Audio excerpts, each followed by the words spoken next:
So what happened with Jason?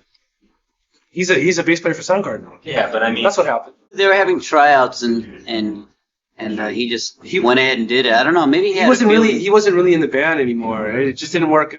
We like the guy and stuff still, you know. We love him. He's a good friend of ours and all that. Happier for it, really, because some of the stuff we're writing now and what we were trying to write in time that he's in the band was more melodic. So some of the songs that we recorded with Bleach are like what I was saying earlier, kind of like Leonard Cohen, Matt E. Pressa, acoustic stuff. Just a couple of songs. We're just kind of experimenting with more pop stuff. But I mean, we're not totally changing over. It's just that Jason didn't like that idea. I don't think.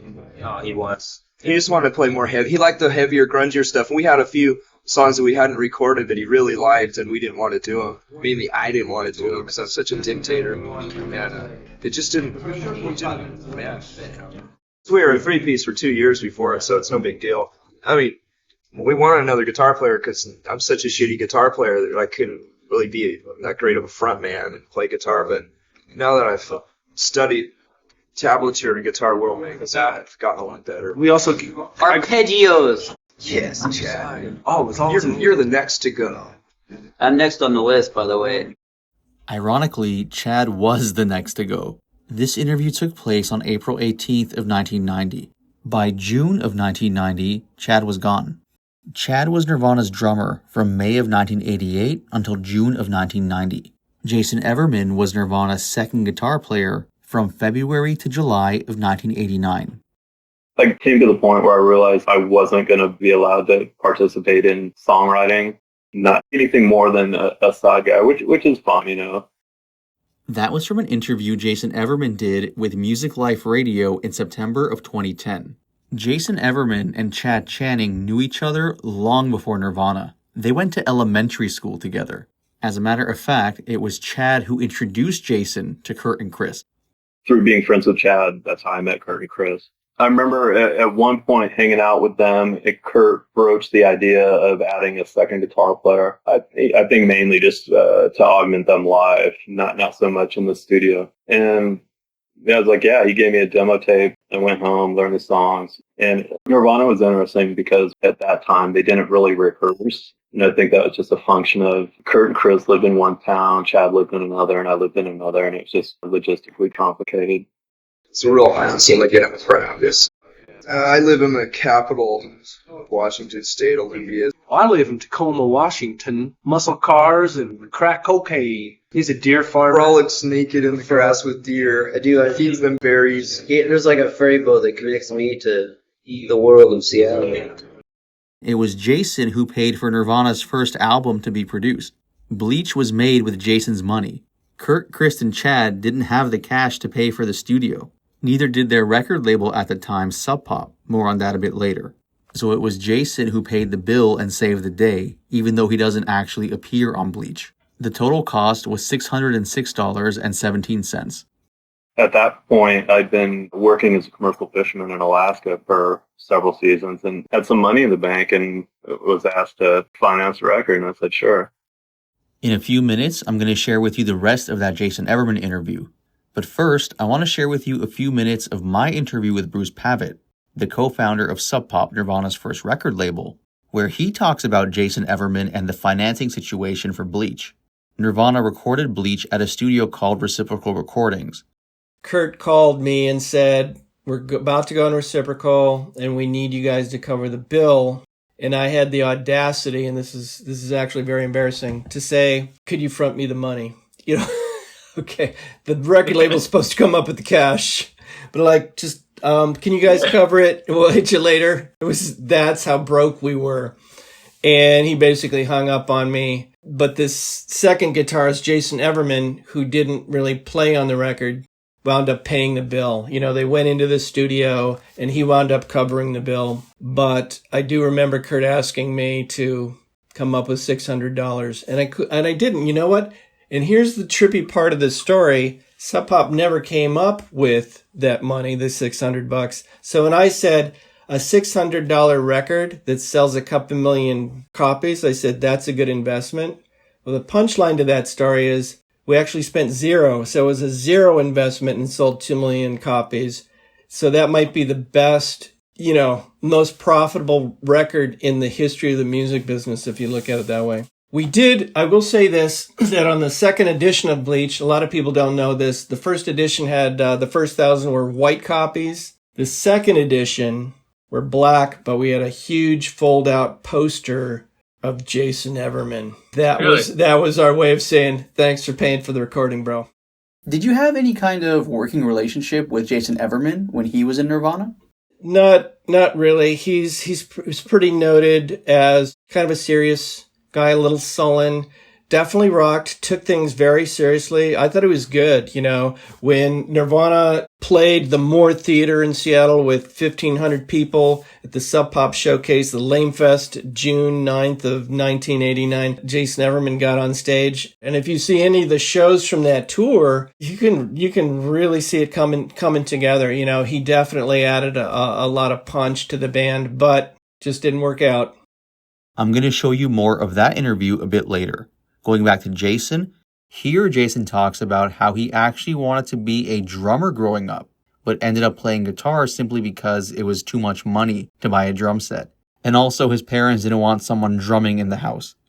Initially, I wanted to get a drum set and be a drummer. And I think in a lot of ways, I'm still kind of a frustrated drummer. But drum set was just too, as a bridge too far, man. It was too much money. And I don't think my parents would have ever tolerated me banging on drums after school.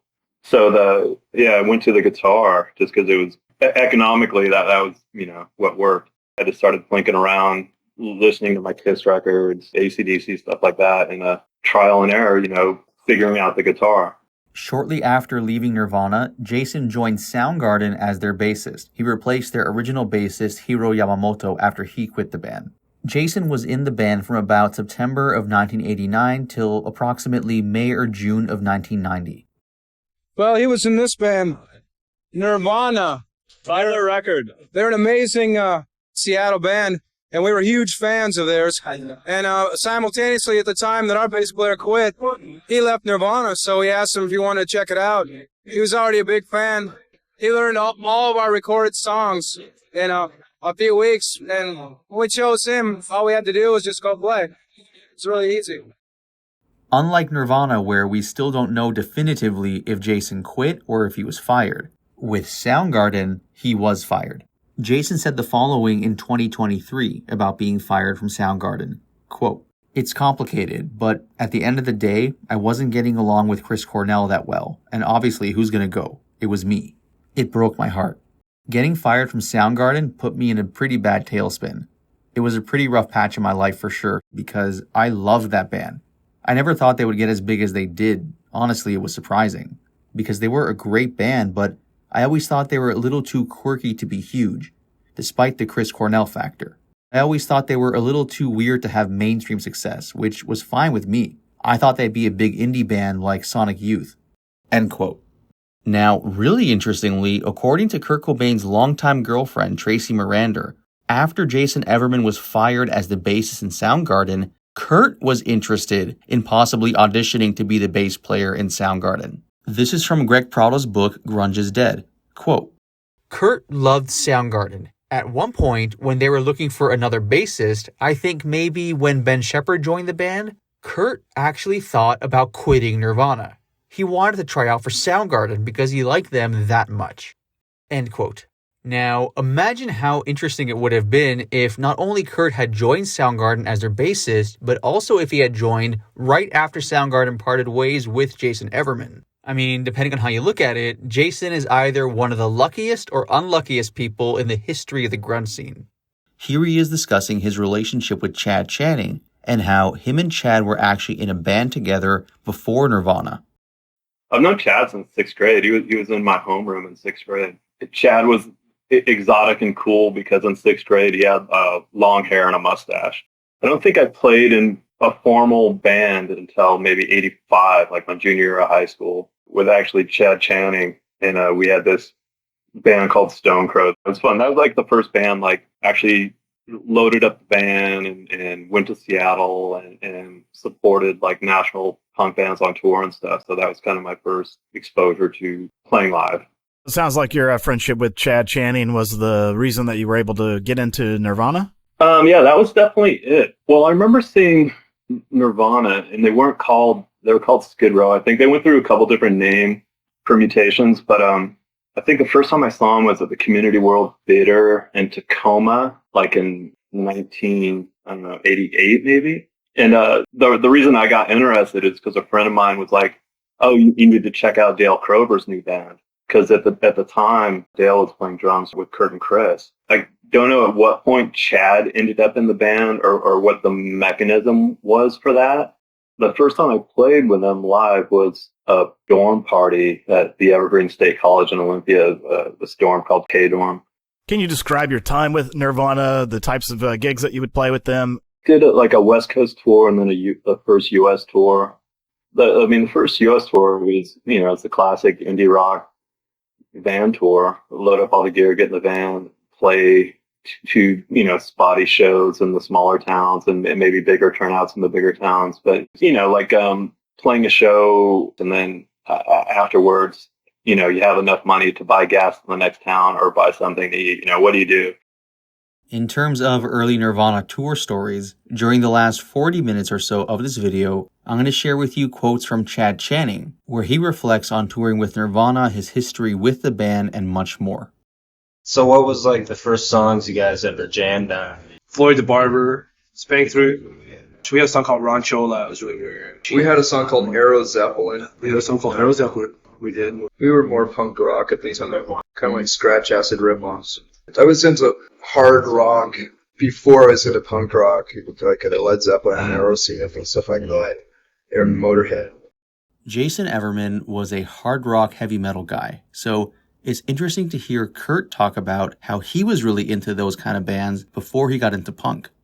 Perhaps if Kurt's musical taste had remained more on the heavy metal hard rock side, Jason would have remained in Nirvana. To this day, it's not 100% clear whether Jason quit the band or whether he was fired. Different sources say different things. For Kurt's part, he said in this interview with journalist Mike Hibarger that it was them who removed Jason. During the week that we kicked him out, he tried out for Soundgarden. It worked out. It was awesome. For his part, Jason said that he left the band. He actually said he felt relieved when things ended with Nirvana.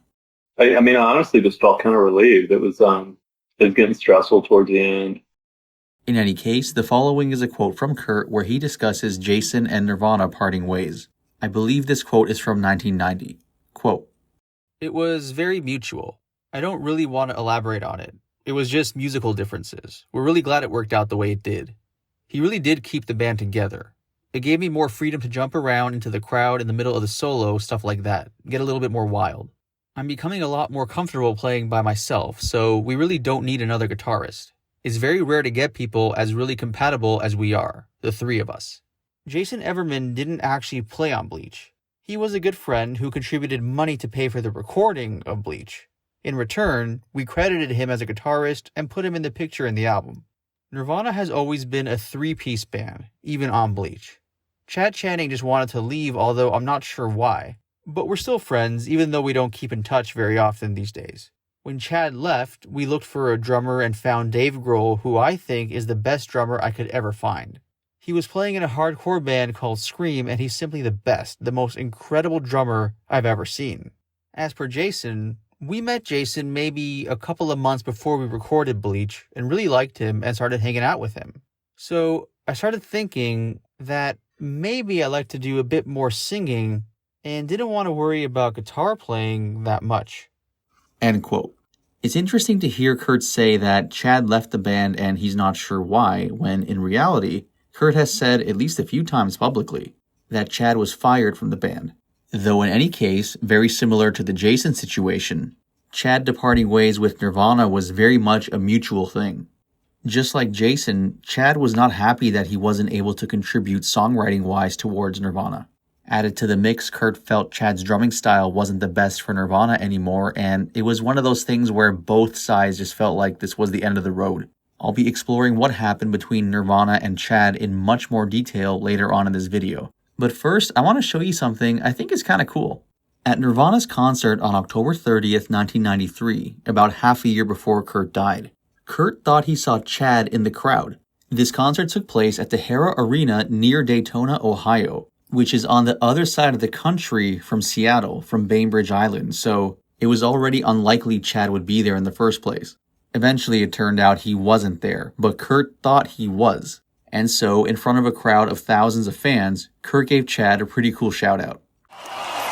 Chad, where the hell are you? We really want you to come up here.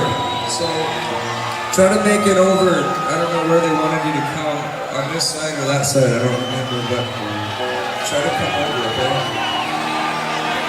We're not playing until you come up here.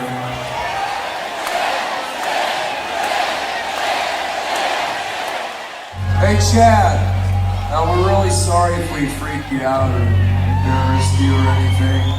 We'd really like you to come backstage and say hi to us after the show.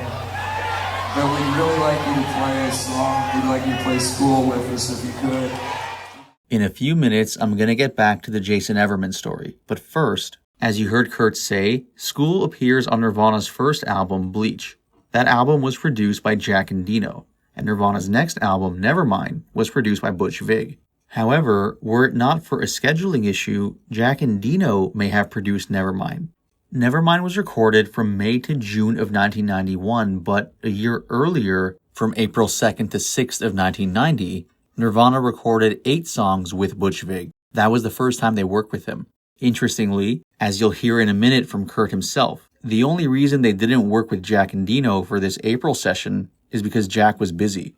Now, the reason this ties into Nevermind is because 5 of the 8 songs they recorded in April of 1990 were re-recorded for Nevermind. Those 5 songs are Breed, In Bloom, Stay Away, Lithium, and Polly. And so, if Jack had done the original April 1990 versions of those songs, there's a much higher chance that he would have been hired to work on Nevermind. For those of you who are curious, the other 3 songs from the April 1990 session were Dive, Sappy, and Here She Comes Now. This session, the April 1990 session, was supposed to produce the final recordings that were to appear on Nirvana's next album. They weren't supposed to be re-recorded a year later for Nevermind. Here's what happened. In 1988, Nirvana signed with Sub Pop, an independent record label based in Seattle. Sub Pop did not have the commercial outreach that the major record labels have. Sub Pop was supposed to release the April of 1990 sessions as the next Nirvana album. But what Kurt and Krist did without Sub Pop knowing is they sent those April of 1990 sessions to various major labels in order to generate interest in signing Nirvana to a major label contract. And that's exactly what happened. In late 1990, Nirvana left Sub Pop and signed with the major label DGC, the David Geffen Company. In this clip I'm going to show you, when Kurt talks about the new Nirvana record, he's referring to the April of 1990 session. The next record is recorded, or? Some of it, about 7 songs they did with Butch Vig. Oh, yeah? Yeah. How did that work out? Thumbs up. It really worked out well. Oh, yeah? In Madison? Yeah. You recorded it with Butch, and you were going to record like 3 more songs back in Seattle? Yeah. When we write them, we don't have. When you record with Jack and Dino, what's that like? It's a constant battle. He beats the shit out of us. Yeah. He's a real fucker. He's a great guy. Beautiful person. Lays it out. What does he do for your sound? No, it's a secret. He wanted to tell us. He just he works well. We don't know. One thing I noticed about the last record is it could have all sounded like really samey, but it doesn't. Really what? Similar? Yeah. Well, see, some of the songs, 2 or 3 songs were recorded with Dale Crover of the Melvins. So those were different sessions. Those were about a year earlier than that.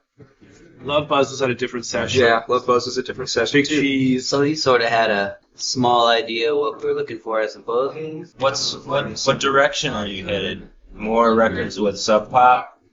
Yeah, well, we signed a contract for 3 records. We've got 2 more. But we could always change our name, go to a major. In about 10 minutes, I'm going to share with you audio of Kurt discussing the contract they signed with DGC, the David Geffen Company. And I'm also going to go over more of Jason Everman's history with Nirvana. But first, here's the crazy backstory as to how Nirvana left Sub Pop for DGC. A very drunk, very angry Krist Novoselic actually saved Sub Pop from going bankrupt. When Nirvana left Sub Pop in 1990, Bruce and Jonathan were devastated. Bruce Pavitt and Jonathan Poneman are the two co-founders of Sub Pop. However, as Bruce said to me in this interview clip I'm going to share with you, Nirvana leaving Sub Pop actually saved the record label from going bankrupt. Nevermind was released by DGC on September 24th of 91. In August of 91, Sub Pop had only $100 left in their bank account. But when Nevermind exploded, Sub Pop got millions of dollars in royalties. The crazy thing is, they only got those royalties because of a contract a very angry Krist Novoselic forced Sub Pop to sign back in 1989. Bruce explains the whole story here. What was the, legal process like getting Nirvana off of Sub Pop and onto DGC? Well, what happened was, I'll give you the story. In 89, the summer of 89, a few months after Bleach had been out, Krist Novoselic came to my house and in a fairly aggressive way insisted we sign them to an actual contract.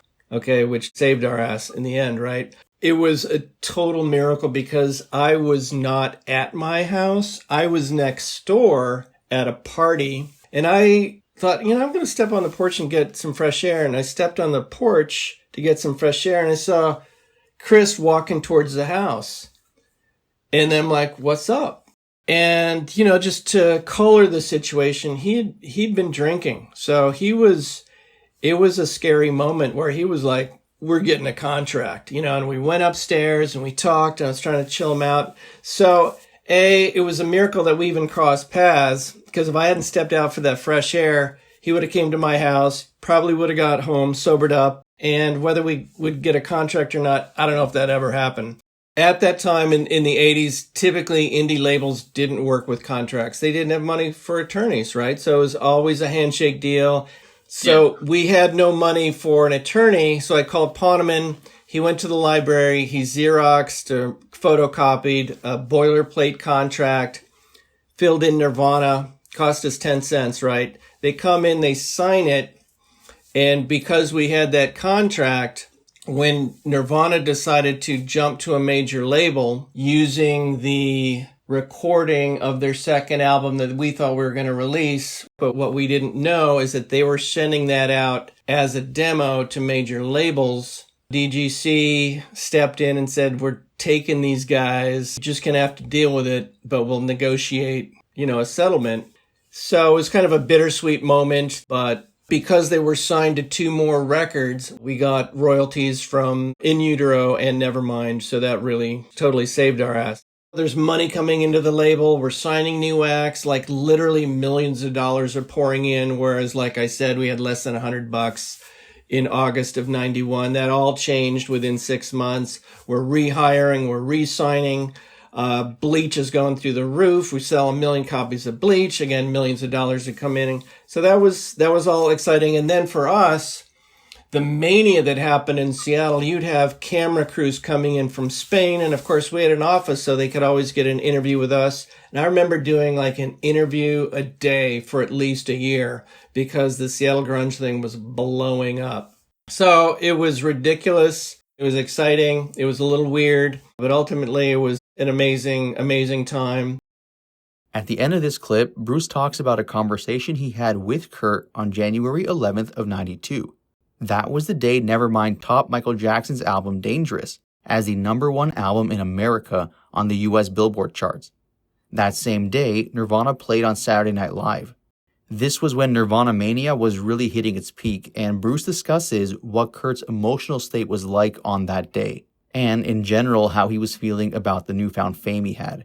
But first, Bruce shares the pretty funny story of how he was kind of in denial about Nirvana leaving Sub Pop.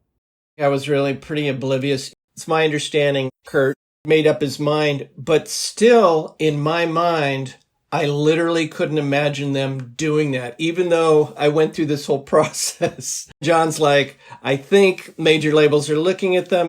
I was literally just still interpreting that as like, those are just rumors. And I think he was way more savvy on that than I was. And in fact, that summer, he had me go visit them in Las Vegas when they were touring with Sonic Youth.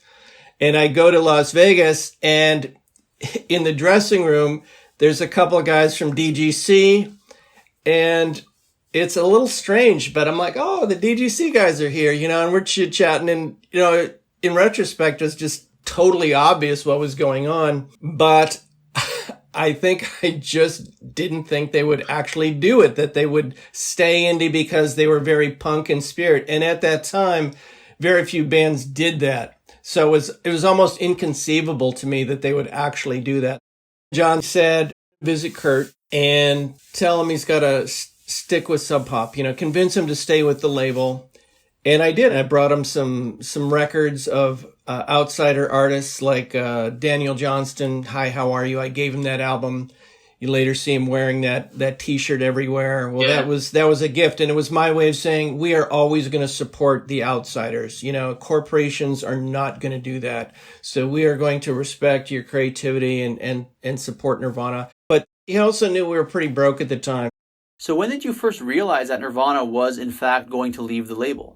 Well, I will tell you, they did a show in September at this garage. It's kind of an infamous show. I'm trying to remember the name of this garage. The Motorsports? Motorsports garage. Thank you. The Motorsports show was kind of their last indie Sub Pop related show. And unbeknownst to Danny Peters, who was drumming with them, they had already decided that they were going to bring in Dave Grohl. I didn't know anything about the Grohl situation.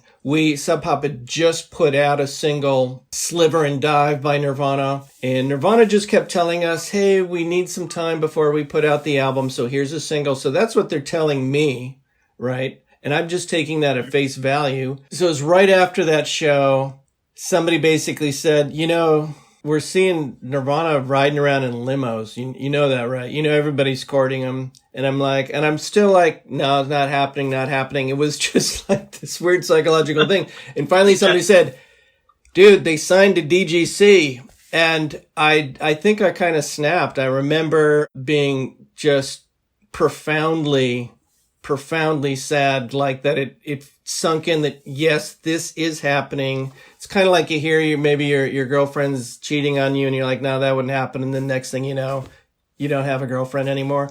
It's a little bit like that, and the mind does funny things when it doesn't want to deal with reality. But then, obviously it has that Cinderella ending when they blew up and it kind of, saved the label. Right? It does. So it really worked for everybody in a way. But see, there's just so many layers to the story. And this is where I'm going to get a little sad here with Kurt.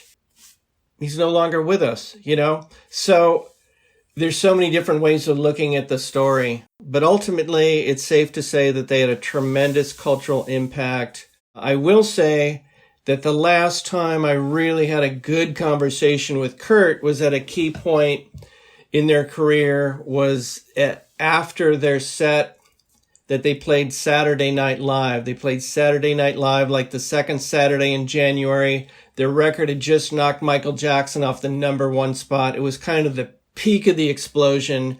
They play Saturday Night Live. So they're selling 400,000 records a week.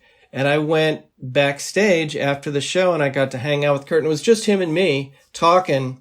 And he was really glad to see me. And you could tell that he was just in an ecstatic state that they were achieving so much success. And he told me how much he wanted to open a petting zoo for children. And, he had all these fantasies and stuff he was going to do with his cash. And, he goes, kids are asking me for my autograph. And even though supposedly Nirvana didn't do autographs, that was kind of a thing you would hear.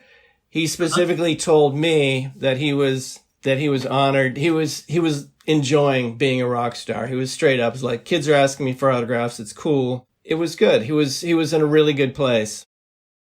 One of the craziest parts about Nevermind blowing up is that no one expected it to. Not even Nirvana's new label, DGC. As of this posting, Nevermind has sold about 30 million copies worldwide. And the songs from Nevermind have billions upon billions of streams online. Yet, at the time of its release, DGC only made 46,251 copies of Nevermind. And DGC thought Nevermind might sell up to about 250,000 copies. But just in its first year, Nevermind is estimated to have sold roughly 4 million copies. Now, although DGC, the David Geffen Company, really wanted to sign Nirvana, they didn't offer them a very big signing contract. The following is Kurt in November of '91 after the release of Nevermind, discussing the deal they signed with Geffen.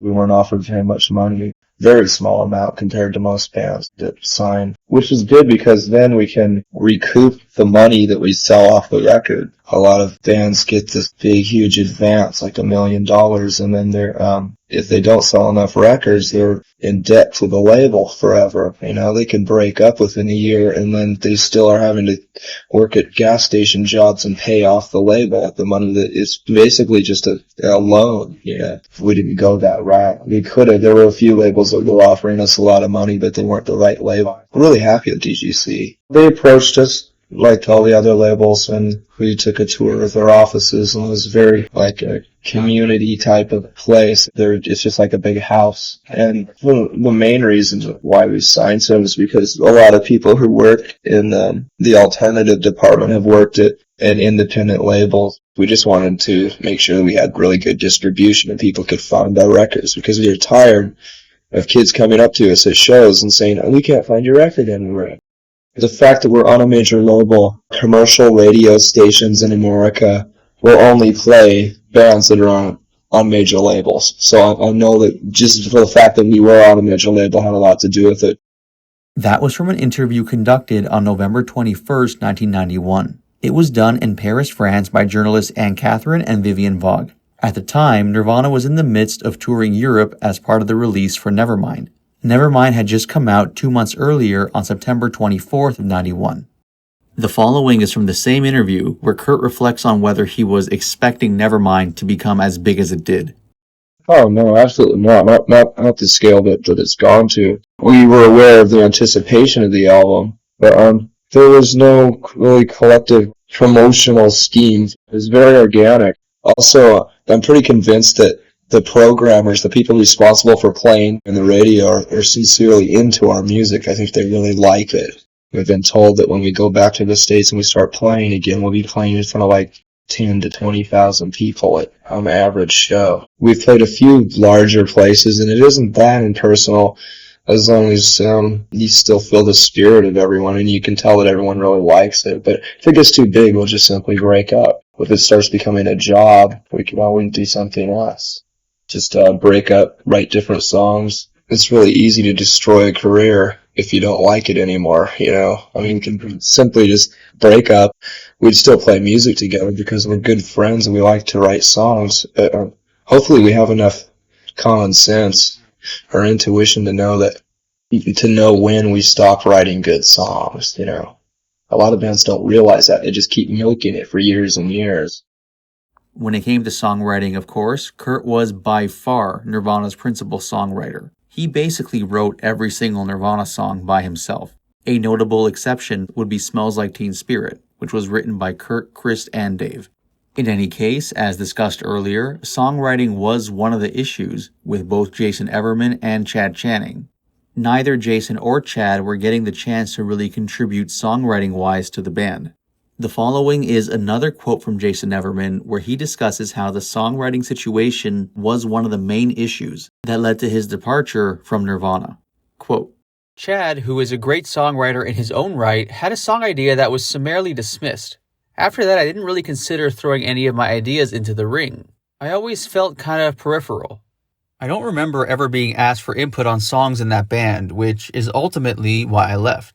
I probably wanted to do things that were not simple enough for them, ideas that were mine as opposed to Kurt's. There wasn't a tremendous musical difference, maybe it was just a control thing. Basically, anybody besides Kurt or Krist is kind of disposable. At the end of the day, Kurt could get in front of any bass player or any drummer and play his songs, and it's not going to sound that much different.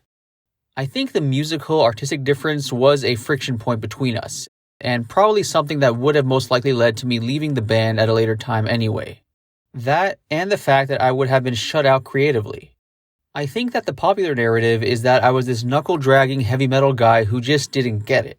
But that's not an accurate assessment. At the end of the day, I just wasn't a good fit for Nirvana, and this is borne out in the way events took place. I never look back on the split with regret, I appreciate the experiences that I had with Nirvana, both the good and the bad. End quote. Things came to a head in July of 1989 during Nirvana's US East Coast tour. Well, not just the US, they also had a show planned in Toronto, Canada as well. But the point is that there were several shows left on this tour and Nirvana cancelled them.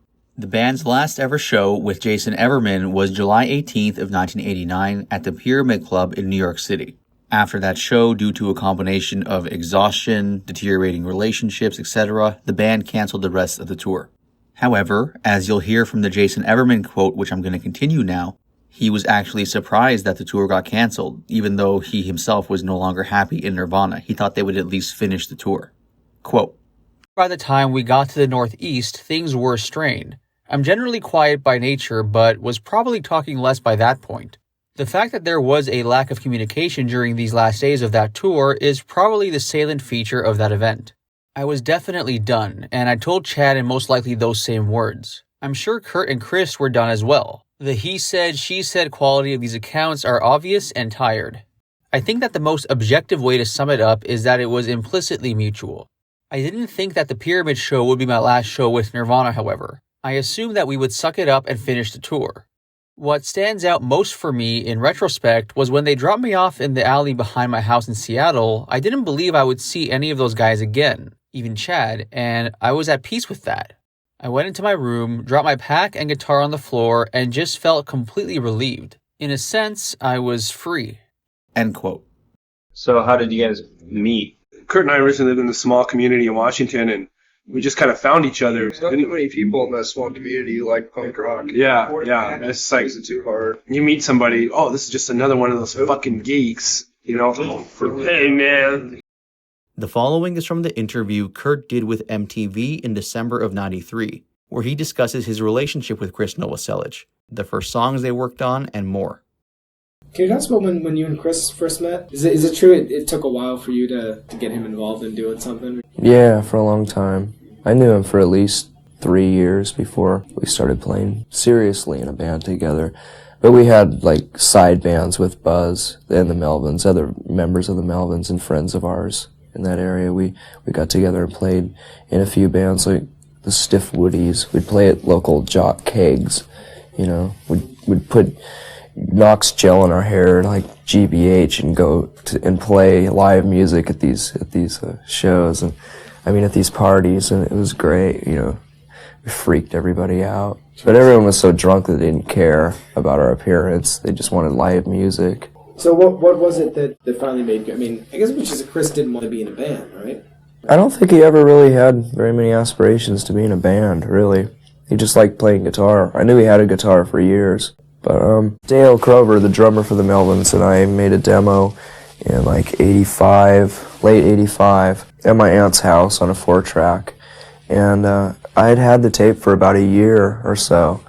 And I was always trying to push it on my friends, you know, to try to get them into starting a band with me. And one day Chris, after probably hearing it a few times, just decided, hey, this is pretty good, you know. So finally the hint worked, you know. Was that just, I was asking Chris about this earlier, he wasn't sure. Did you play bass on that as well, or was it just guitar and drums and that was it? I played a little bit of bass on it, yeah. And Dale played bass on the other parts, some of the other songs. That was Fecal Matter, right? Yeah. That was my band, my imaginary band. Yeah. Yeah. Do you remember the first time you played together? Did it click right away, or was it, I mean, I guess just because you had similar tastes in music, it might have, but...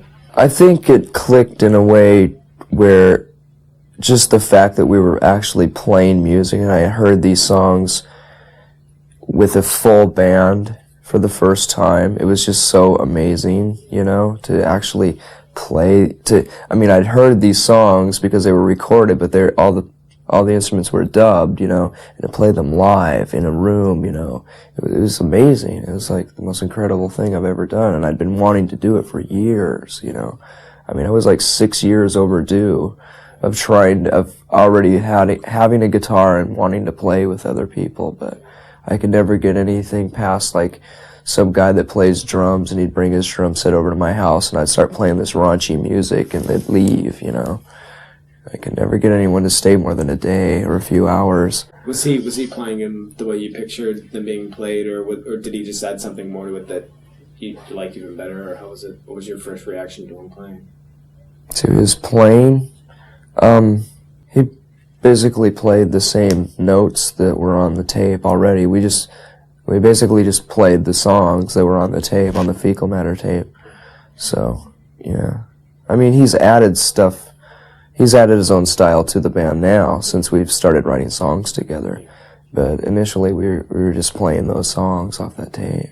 What was the first thing you did together? Was it Hairspray Clean, or did he actually? I mean, it went from beginning with. Oh, the first song that we wrote together? Yeah. I don't know. I think he thought it was Hairspray Clean. It could have been, yeah.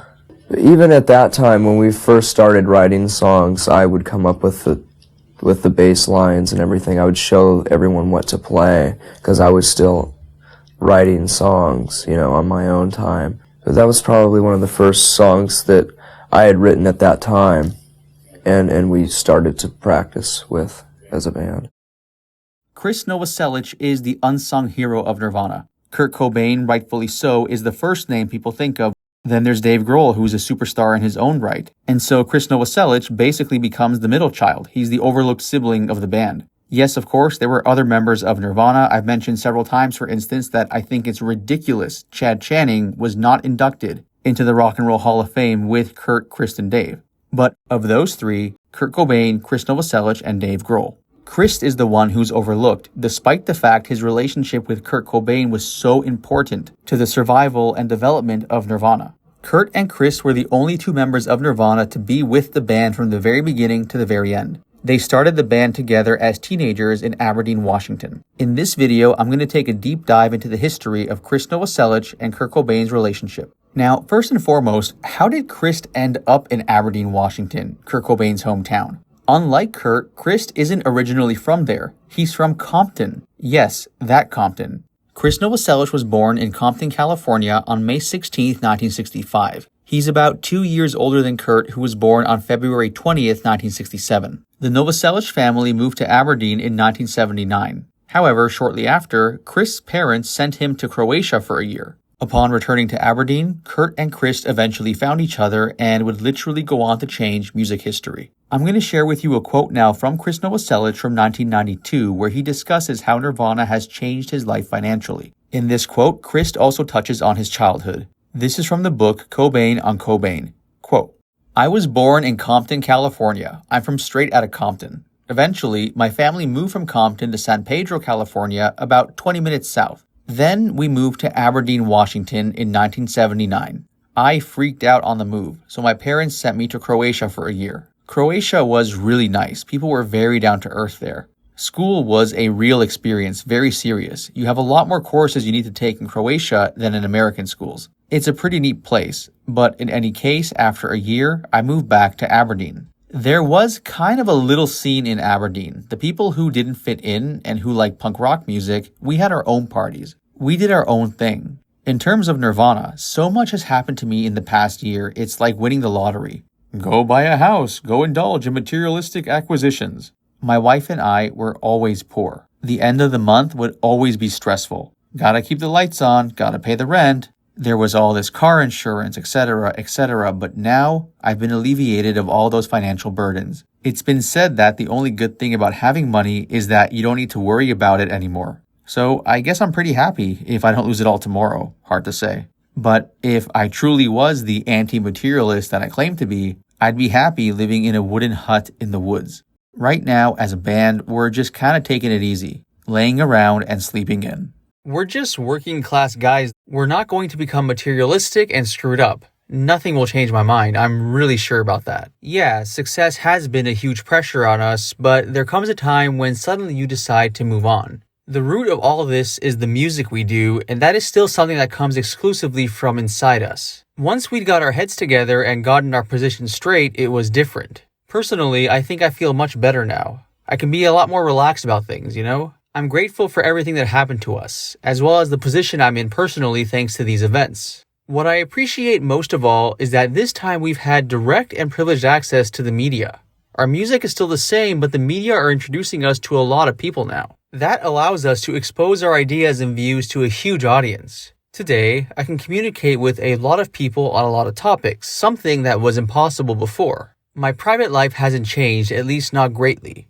Materially, I have a much more comfortable existence. I can see other places, I can do things that a year ago I would never have imagined. For a long time, we were stuck in a corner about to take off but never did. But we had a lot of promise. And now our fans have quintupled. A very big thing happened to Nirvana, the biggest thing that can happen to a rock band. We're like the buds that have blossomed. We've grown, things have become more grounded.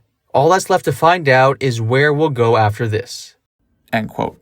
Krist Novoselic was instrumental in the formation of Nirvana, not just as a member, but also sort of as a landlord. Kinda. Nirvana's first real practice location, the spot in Aberdeen where the band would rehearse in the early days, was at Krist Novoselic's mother's workplace. Krist Novoselic's mom was a hairstylist with her own salon. In the early days of Nirvana, the band would practice in the empty apartment above the Novoselic's hair salon. I visited this location on my trip to Aberdeen back in 2020. Here it is. This pink building is the old location of Maria's hair design in Aberdeen, which was run by Krist Novoselic's mother, Maria. Krist Novoselic and Kurt Cobain both went to Aberdeen High School and became friends while attending Melvin's practices. Kurt wanted to start a band with Krist, but Krist wasn't initially on board. It wasn't until a few months after Kurt Cobain and Dale Crover's 1986 Fecal Demo Matter was recorded that Krist Novoselic reciprocated and told Kurt he wanted to start a band. An empty apartment above Maria's hair design was used as their rehearsal space. Now, before I go further, I want to mention that I did speak with two of the tenants living here, and they both said they were cool with me taking a few shots of the building, so thank you to them. The location of this building is on 107 South Main Street in Aberdeen, and if you look at Google Maps, you'll see that it actually used to be green, so who knows what color it may have been when Nirvana was here. Now, the location for the old Maria's hair design building is just off of the main street, which runs through downtown Aberdeen. The main street in Aberdeen is Wishka Street. The old Maria's hair design building is located on South M Street, just to the right of Wishka. I should mention, by the way, that if you are planning on visiting Aberdeen, make sure to note that Wishka is a one-way street. Leaving my hotel, I almost turned the wrong way onto Wishka straight into traffic before thankfully remembering it's a one-way, so just keep that in mind if you are planning on visiting. Thankfully, I didn't die. Anyways, the following is from Krist Novoselic regarding how him and Kurt Cobain would collaborate during practices. More specifically, how they would feed off each other musically and create song parts. This is also from the book Cobain on Cobain. Quote, he was the lead songwriter. He has the idea, like he had riffs and a vocal line he'd be hammering out. He'd be holed up somewhere by himself, hammer things out, and then he would just start busting them out at rehearsal. Sometimes it was just a riff and a vocal melody. Sometimes it was a couple of riffs, more like a song. Then it depended on what everybody else's input was. The drummer is really important. The drums kind of set a tone, a beat that tells you what kind of personality the song's going to have. And I'd put my spin on it. I'd get a hit off the song and try to do something interesting instead of just follow the guitar. I'd just go for things or come up with another part like a bridge part or something. He'd just have the one riff and melody and I'd just bust something out. And then we'd all jump on board to that. And the next thing you know, that'd be another part of the song. A lot of it was unsaid. The band just cranked it out. But it definitely had a leader. Kurt knew what he wanted to do. End quote. I came across this quote from Krist Novoselic from May of 1992 where he discusses if Nirvana could continue, should either him or Kurt decide to leave the band. This is what Krist had to say. Quote, just depends on what terms we left on, because you can see a certain chemistry there in some bands where just a few of the members happen to be the center of the group because they're usually the founders of the group. No, yeah, I don't know. Kurt's kind of the main guru of the band, but he's the last one to admit that. We all have a stake in the band. I think if Dave was to leave the band, I think the band would break up because we'd never go through that thing of finding another drummer. Yeah, I mean, it's hard to say. It depends on the situation because that's such a broad question. End quote. Krist Novoselic was one of Kurt's closest friends, arguably his closest friend. They started the band together and were the only two members who were part of Nirvana from the beginning all the way to the end. Reflecting on Kurt and how he touched his life, Krist once said the following. It's not clear when the following quote is from, but nevertheless, here it is. Quote, Kurt Cobain. Here's a man who he would never have, cleaned his kitchen, or taken out the garbage, or do those kind of chores, you know? But Kurt Cobain was not a lazy person. He wrote so much music, and he was compelled to be an artist. He was a true artist. He had a natural talent, and that's what compelled him to share so many things with so many people. I walk down the street, even tonight, people walk up to me and say, "Nirvana changed my life." And I think that's a testament to Kurt Cobain and the vision that he was channeling and what he put out there. And he spoke to so many people, and I owe him so much that I can't even start. End quote. Interpersonal relationships in bands can be complicated. This was certainly the case with Krist Novoselic and Kurt Cobain. According to Kurt's official biographer, Michael Azerrad, Kurt Cobain's heroin use became a sore spot between him and Krist. Krist Novoselic did not approve of what Kurt was doing. According to Michael Azerrad, Kurt began to distance himself from Krist because of this. The following is from Michael Azerrad's article for The New Yorker from September of 2021. Quote, Krist could have been a crucial port in the storm for Kurt, but, sadly, Kurt began to push his friend away in 1990, when Krist told Kurt that he disapproved of his heroin use. They were never as close again. Things got a little better when they were rehearsing before the recording of In Utero. There was the excitement of playing new songs, working with the revered recording engineer Steve Albini, and starting a new, more artistically liberated phase of the band. But by the time they recorded the Unplugged show in New York in November of 1993, they had become distant again. Kurt surrounded himself with his wife and child and a different set of friends, several of whom were drug addicts, and Krist didn't feel welcome. End quote. Krist and Kurt were very close, and it's unfortunate to see how things played out in Nirvana. Now, at the end of this video, I'm going to show you interview clips I've done with various Nirvana people regarding Krist Novoselic. In the meantime, I'm going to be sharing with you tons of other quotes from Krist regarding Kurt and Nirvana. But I do want to show you now a 1-minute clip of Nirvana guitar tech Ernie Bailey discussing the relationship between Kurt and Krist. He describes the two of them as Frodo and Sam. Then I'm going to show you the reaction Nirvana producer Jack Endino had to the Frodo and Sam analogy. He's such a huge part of Nirvana. And it's like, I think Dave once said, I played in so many shows. He said, how many shows Krist played in? He said all of them. And that's really true. And I know that from stories that Krist told me, like even in the early days, Krist was doing a lot of the load-ins. Krist was very protective of Kurt. It was very much a Sam and Frodo kind of a thing. I mean, Krist really fostered Kurt's ability to do what he did. And I think that you really need these two elements. And, we tend to gravitate towards the one who's, he's the singer-songwriter who's out front.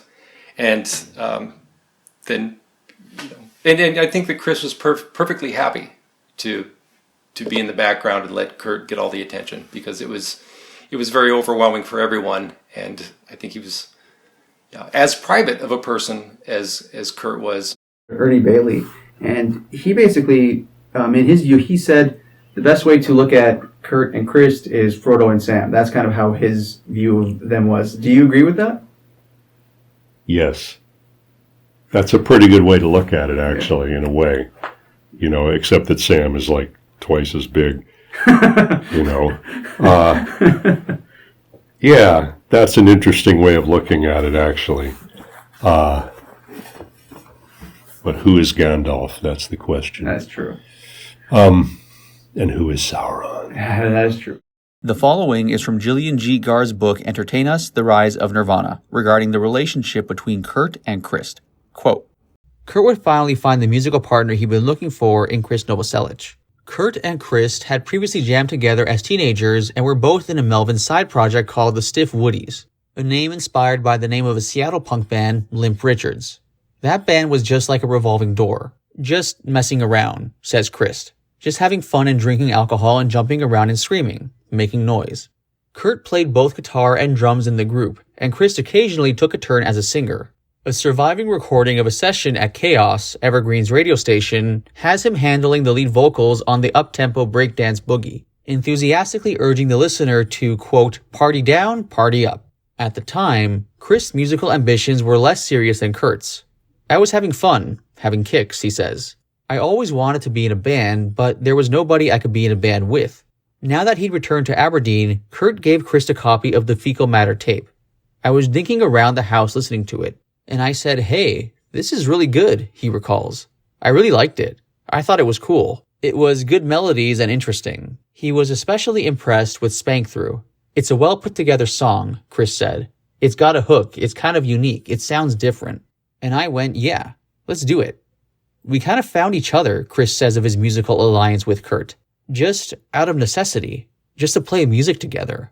In September of 1986, Kurt Cobain moved into a small house at 1000 East 2nd Street in Aberdeen, universally referred to as the Shack due to its dilapidated condition. It quickly became as much of a hangout for their friends as Dale Crover's home had been, with the added benefit of having no parental figures around. Krist was already Kurt's most frequent jamming partner, but it took them a while to find another member for their nascent group. They rehearsed with one friend, Bob McFadden, upstairs at Maria's Hair Design, the beauty parlor owned by Krist's mother. Other musicians came and went, as the two constantly rejigged the lineup, including who played which instrument. Sometimes, Kurt and Krist switched from their usual guitar and bass roles to drums and guitar respectively. Kurt was really good on drums, Krist recalls. They also toyed with the idea of putting together a Creedence Clearwater Revival covers band. But, like many of their ideas, it came to nothing. That was a ploy to make money, Krist explains. Play in a tavern like a bar band, but we thought we'd play cool songs. It was just something to do to screw around on the side. We played once or twice and got bored with it. We didn't have a whole heck of a lot of songs in our repertoire. So we'd throw in a few covers, and we weren't going to do metal covers, we thought we'd do something obscure. We like to have fun too, you know. Krist introduced the song to the group that would become an integral part of the set list for the next 6 years, Love Buzz. The song was originally recorded by the Dutch band Shocking Blue, who enjoyed an English-language US-UK hit with Venus in the early 70s.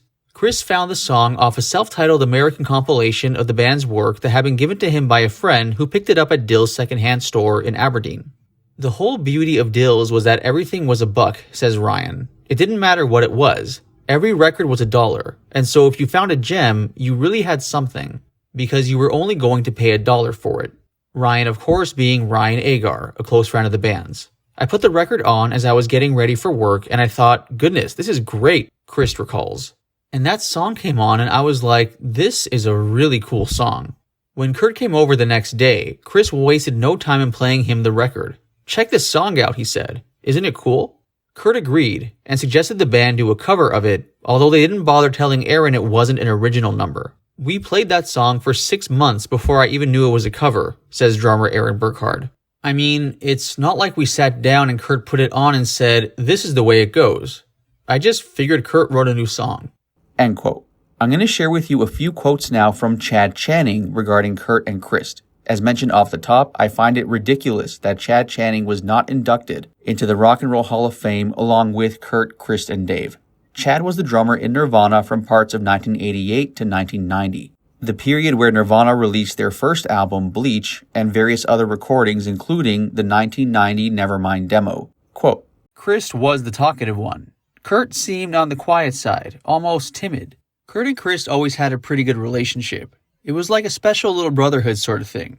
Kurt was a quiet character a lot of the time, so if something was bothering him, you'd never know it. And if he talked to anybody about it, it would always be with Krist. Those guys really cared for each other quite a bit. I remember seeing this show when they were named Bliss. You got this one guy who's really, really tall, just hammering the bass. And then there's Kurt. He had some kind of, it looked like crushed velvet, silk, purple or blue, bell-bottom pants. And I think he was wearing platform shoes. He was a really colorful character up there.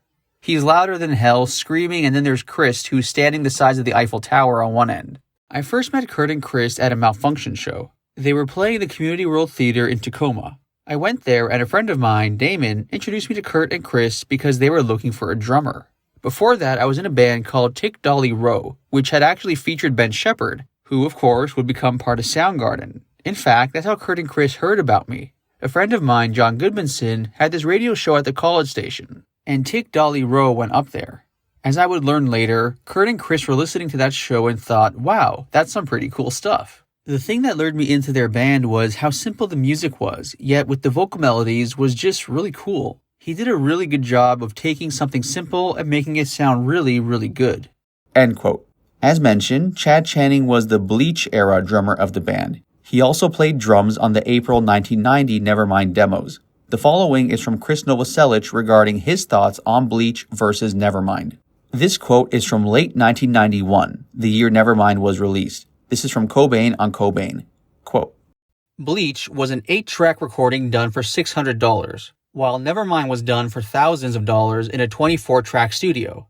And the songs, the ones on Bleach are edgier, and some are slow, doleful, and dark. Nevermind has more melodies, and there's an interplay of the vocals and the individual instruments. It's brighter and more cheerful. Our music somehow evolved. Not pop in the sense of populist, but pop like the Beatles or the Byrds. On Nevermind, there are also some riff songs like Breed and Stay Away. For us, it's simply about staying interested and not always playing the same old stuff. That would be boring. Then again, lots of bands are constantly thinking about their image, their attitude, and their sound. By contrast, we're just 3 guys who write songs. I mean, all we've done is make a record. We're not any great image band. We're not rock stars in the true sense. We're slowly getting known but aren't yet really famous. And I don't even know if we like it. I don't think we like being chased by people for autographs. What's that all about? What counts now is that we're playing live and the people are coming. They've heard the record and want to see us on stage. Bleach and Nevermind are very different records. I think each has its own value. The new one, however, is accessible to the mainstream ear as well. Thanks to Geffen's radio division, for example, we got played on the major stations, which gave the people the opportunity they'd otherwise never have had.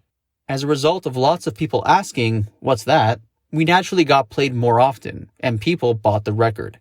A song like Polly was written before Bleach came out. Lots of songs from Nevermind were written in the spring of 1990, like In Blue and Lithium, whereas Smells Like Teen Spirit was written 1 month before the recording session.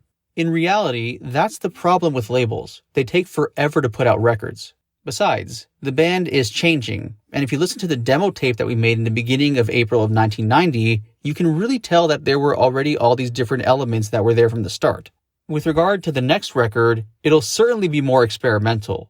As for the difference between Bleach and Nevermind, it's that the first cost $600 and the other one cost $100,000. There's a meaning behind Teen Spirit. I think all the songs have meanings.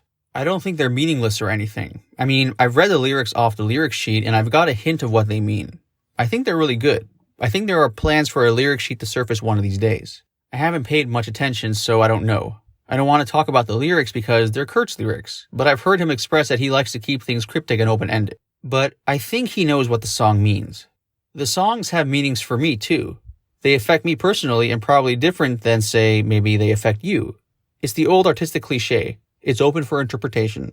But I remember coming up with the imagery for Teen Spirit as an anarchist high school, with cheerleaders dressed in black with the anarchy A's on their costumes. It's kind of a weird image since high school is so regimented and controlled, you know. And then you have a concept of anarchy where there's really no control and no rules. Because in high school, there's unwritten rules of social behavior and accepting people. There's written rules, of course, you know, school rules. You got to be in class on time. You can't be tardy. To have an image like that with the anarchy symbols was just a statement, really. A lot of times, maybe a song has a feel to it. I don't write the lyrics, so a lot of times I feel like the lyrics accent the feel of the song, as maybe a video should too. Come As You Are, for instance, is kind of a laid-back tune. It's got a lot of weird chords on the guitar, and you see colors like purple and magenta and what are used in the video. End quote. Teen Spirit and Nevermind as a whole turned Nirvana into a massively commercial band. Oftentimes, Kurt, Krist, and Dave would downplay their success, partly out of concern that being a massive mainstream band would hurt their underground punk credibility. Well, in December of 1993, Krist Novoselic said the following quote I'm going to share with you. In this quote, he talks about Nirvana's future and how he sees the band going forward. Krist essentially says he's no longer going to downplay that he's happy about Nirvana's mainstream success. Krist says he sees nothing wrong with Nirvana remaining a commercial band and that he, quote, doesn't see why we should put out records that interest nobody. That's interesting foreshadowing because after this quote, I'm going to share with you something else from Krist Novoselic where he expresses the frustration he's had with his lack of musical success after Nirvana. But first, the quote from December of 93. This is from Cobain on Cobain. Quote, when we said that Nevermind had experienced too great a success, it was out of sincere modesty, but I'm not going to say it anymore. I'm glad of everything that happened. I wouldn't want to change anything. You know, I imagined a bunch of stuff before about the independent punk rock bazaar. This humility, the embarrassment over success, being outside of the mainstream came with all that stuff. Then, being absorbed and accepted by the mainstream, it was like being swallowed up. Books, movies, music, politics, etc. Now, I step back. I scrutinize the mechanism of the music industry. It's still a big pile of garbage to me. MTV, the record labels, the press, they're all in cahoots. Everyone knows everyone, praises each other, then backstabs each other. So this is where I am now, trying to make the best music and making as much money as possible out of it. Of course, I was very idealistic before, and I still am, as a matter of fact. I try to be generous and positive. The business has changed, but things still don't go the way you would like them to. How many times did we tell ourselves that we would have liked it if this had also happened to bands other than us? Today, In Utero is number 20 in the US, and Pearl Jam are number 1. That means there is room for other bands, but basically, what have we really changed? Being excited is all we have left, jumping around, playing fast and loud, throwing our instruments in the air. The rest is routine and time to kill. Hitting the road with the bus, getting clean, and taking a break at the hotel. Before, we were just wandering in a van. Now we have a tour manager, a sound team, a production company, a precise schedule. It used to be an adventure. It doesn't feel that way anymore. But I feel no nostalgia. There is no reason we should have stopped and started again under a new name. The small stinking venues, the hassle, no. The only way forward is to continue to listen to our heart, to make music we love. It's a good thing when people buy your records, not a bad one. I don't see why we should put out records that interest nobody. Why should I go back in the dark? I have the opportunity to express myself, and people buy my records through the promotion of mass media. I am very proud of our music. Why should I hide under the pretext that our music is better than 90% of the stuff that sells? I am concerned with my ability to withstand the rock music business. It's a huge industry, a mass thing. And I do not have business acumen. I only want to invest myself in my music. I do it without compromises, without lies. End quote. Quickly, before I discuss Krist Novoselic post-Nirvana, here's one more quote from 1993 where Krist discusses the success of the band. This is from August of 93 from Cobain on Cobain. Quote, "What happened to us has kinda opened a lot of doors. I think we were in the right place at the right time for, rock and roll because all those old rock stars, all those poofy-doo Hairspray bands were just hanging on and doing the same thing, basically emulating Hanoi Rocks, over and over again. And it stagnated like the Soviet economy or something. You know what I mean? I walked into the Fred Meyer department store downtown in Longview, Washington, this tiny town, and I look and I go, oh, there's Mudhoney. There's Sebadoh. There's Sonic Youth. I go, this is really great.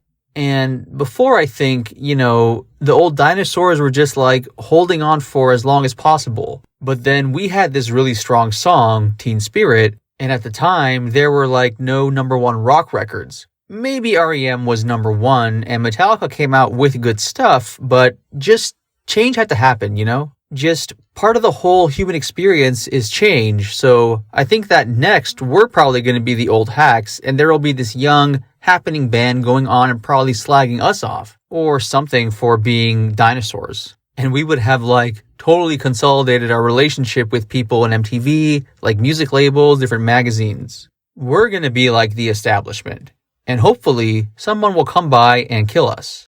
End quote. Now, a little earlier, I shared a quote from Krist regarding his thoughts on if Nirvana could continue without Kurt. Well, we know that, of course, Nirvana didn't. But what exactly did the surviving members of the band do? Dave Grohl, most notably, went on to start the Foo Fighters and was joined by Pat Smear. But what about Krist?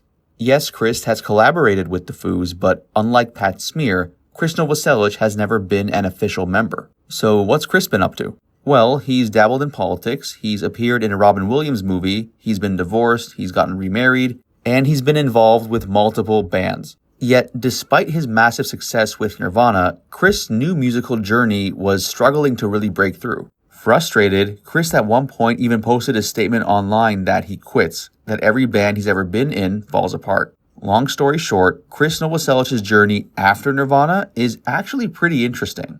I'll be exploring all of this right now. The following is from the 2014 book Nirvana Facts by John D. Lurson. Quote, Nirvana altered rock music forever. As a result, the band's business and legacy continue to grow, just as the surviving members continue to evolve creatively and build new identities for themselves. Krist Novoselic and Dave Grohl made their first post-Nirvana appearance together at the Yo-Yo A Go-Go Indie Rock Festival in Olympia in the fall of '94, backing the Stinky Puffs, the group helmed by Jad Fair's 10-year-old stepson Simon Fair Timony and Cody Lynn Ronaldo, the young son of Sonic Youth guitarist Lee Ronaldo. The final song of the Stinky Puffs set, I Love You Anyways, was an emotional number about Cobain penned by Timony, who Kurt had befriended during Nirvana's last tour. Shortly after the Stinky Puffs show, Krist and Dave formed bands of their own. They would both also collaborate with other artists and pursue projects outside of music with varying degrees of success. Krist Novoselic's band, Sweet 75, took shape when Krist Novoselic met Eva Las Vegas, a Venezuelan street busker his then-wife Shelley had hired to sing at his 30th birthday party. Although Krist first envisioned producing an album for Eva, they evolved into a band as they began to write songs together, with the addition initially of a drummer, Bobby Lore. Taking their name from a poem by Theodore Rothke, they played a few Northwestern shows and, on the strength of Krist Nirvana pedigree, signed to Geffen. The group's Paul Fox-produced album included guest appearances by R.E.M.'s Peter Buck, Ainsel Romero of Sky Cries Mary, and jazz great Herb Alpert. Perhaps because of Krist's stature, critics were polite about the record. AllMusic.com's Stephen Thomas Erlewine wrote, Novoselic attempts to bring adventure and experimentation back to guitar-oriented alternative rock with Sweet 75's eponymous debut, with mixed results. It's admirable that the duo blends indie rock with heavy rock, Mexican music, lunge, and country, but the intentions are often better than the final product. End quote. Ultimately, the sales were minuscule and the band disbanded in '98. They briefly regrouped a few months later, but plans for a second album were soon scrapped. By mid-1999, Novoselic began focusing his attention on Sunshine Cake, a band he and musicians Bill Rieflin and Anissa Romero were working on.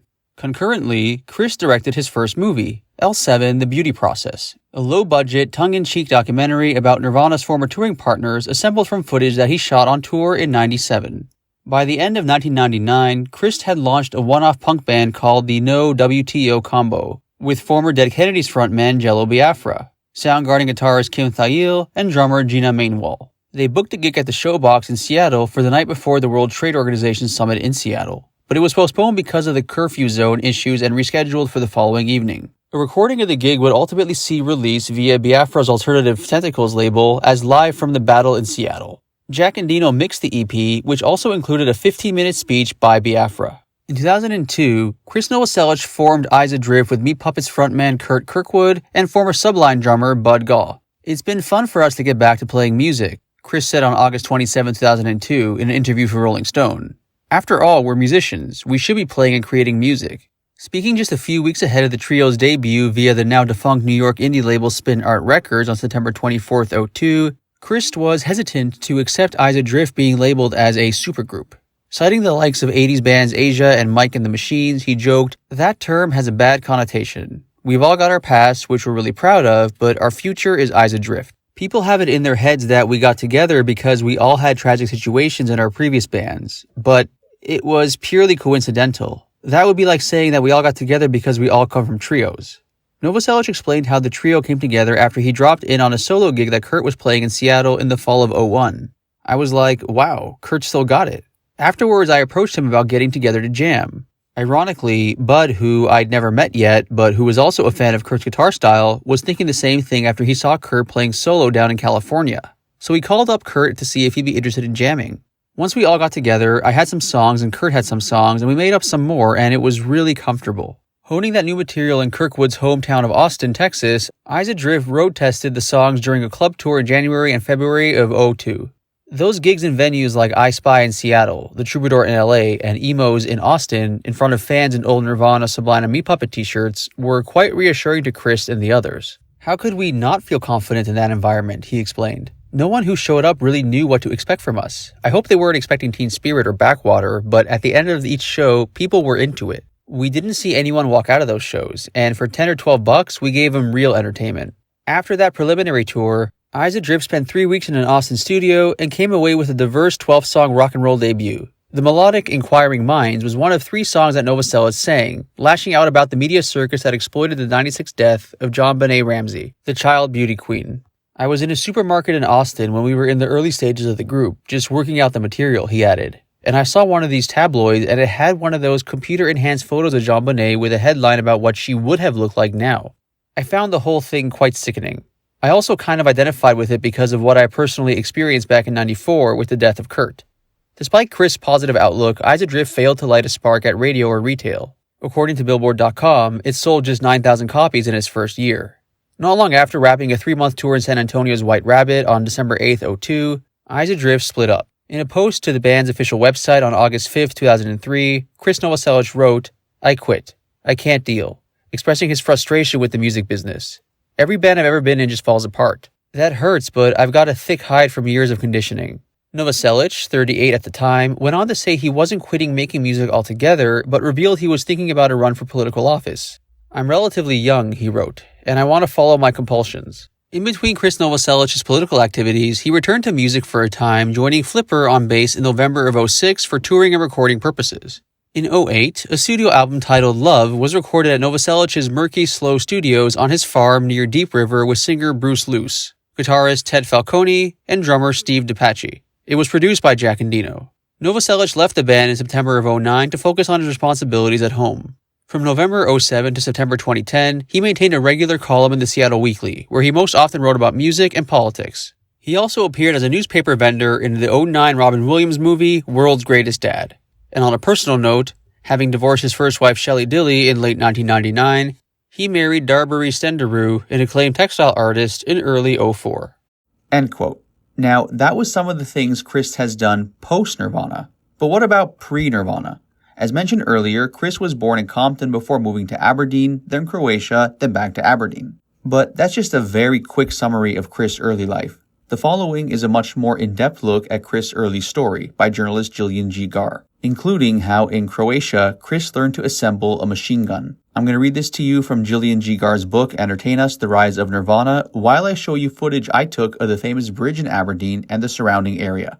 Quote, Krist was born in Compton, California, and raised in Gardena, where the family grew to include another son, Robert, and a daughter, Diana. Krist had been obsessed with music since his childhood, listening to AM radio while watching his father work on the family Volkswagen. In 1979, the Novoselics moved to Aberdeen, where Krist felt decidedly out of place. "I was now in a different social scene where the kids dressed different," he later explained. "There weren't a lot of kids in school that I could relate to with music. Maybe I just had a little more sophisticated understanding of music, but I wasn't very happy, and my parents noticed that. And they go, oh, let's send Krist to Croatia and see if that will work for him." Krist spent a year in his parents' homeland, encountering a very different educational system than what he'd been used to at home. School was very demanding, he recalled. You had to study a lot. It seemed like the standards were a lot higher in their public education. Along with studying more orthodox subjects like history and math, there were classes like civil defense that touched on the harsh realities outside the schoolroom walls. In Krist's words, there were a couple of times when the teacher brought this huge machine gun to class and showed us how to disassemble it and put it back together. With his shortwave radio,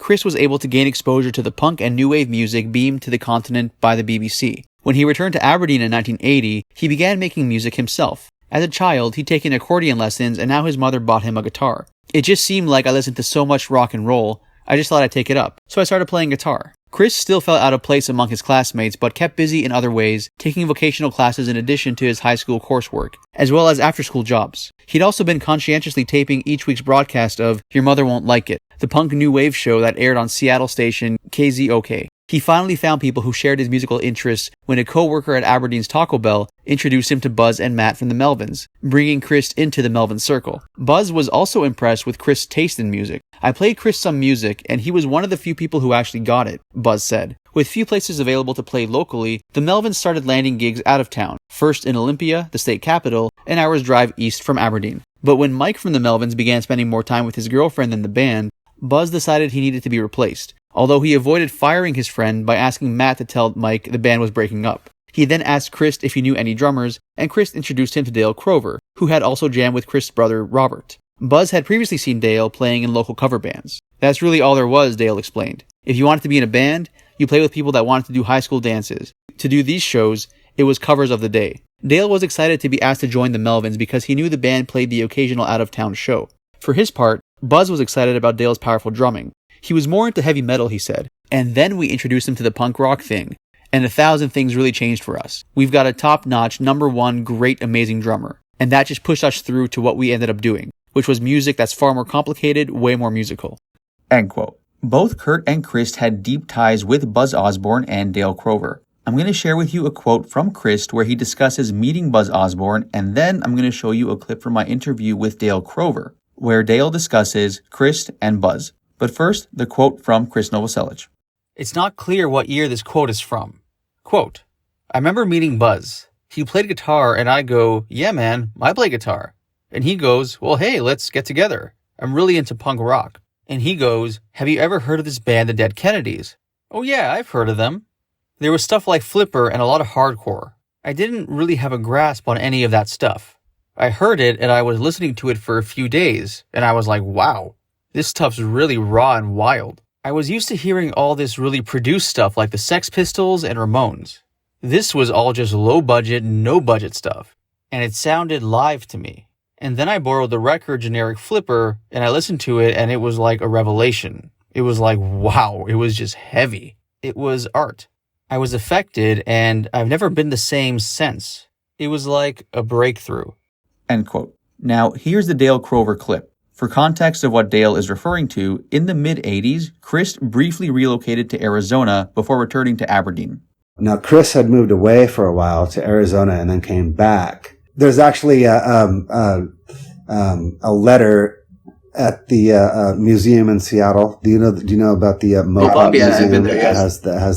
There's a letter in there that Buzz had sent to Krist when he was living in Arizona, talking about Kurt and that demo that I did with him at his aunt's house, and saying how he's got some pretty good songs.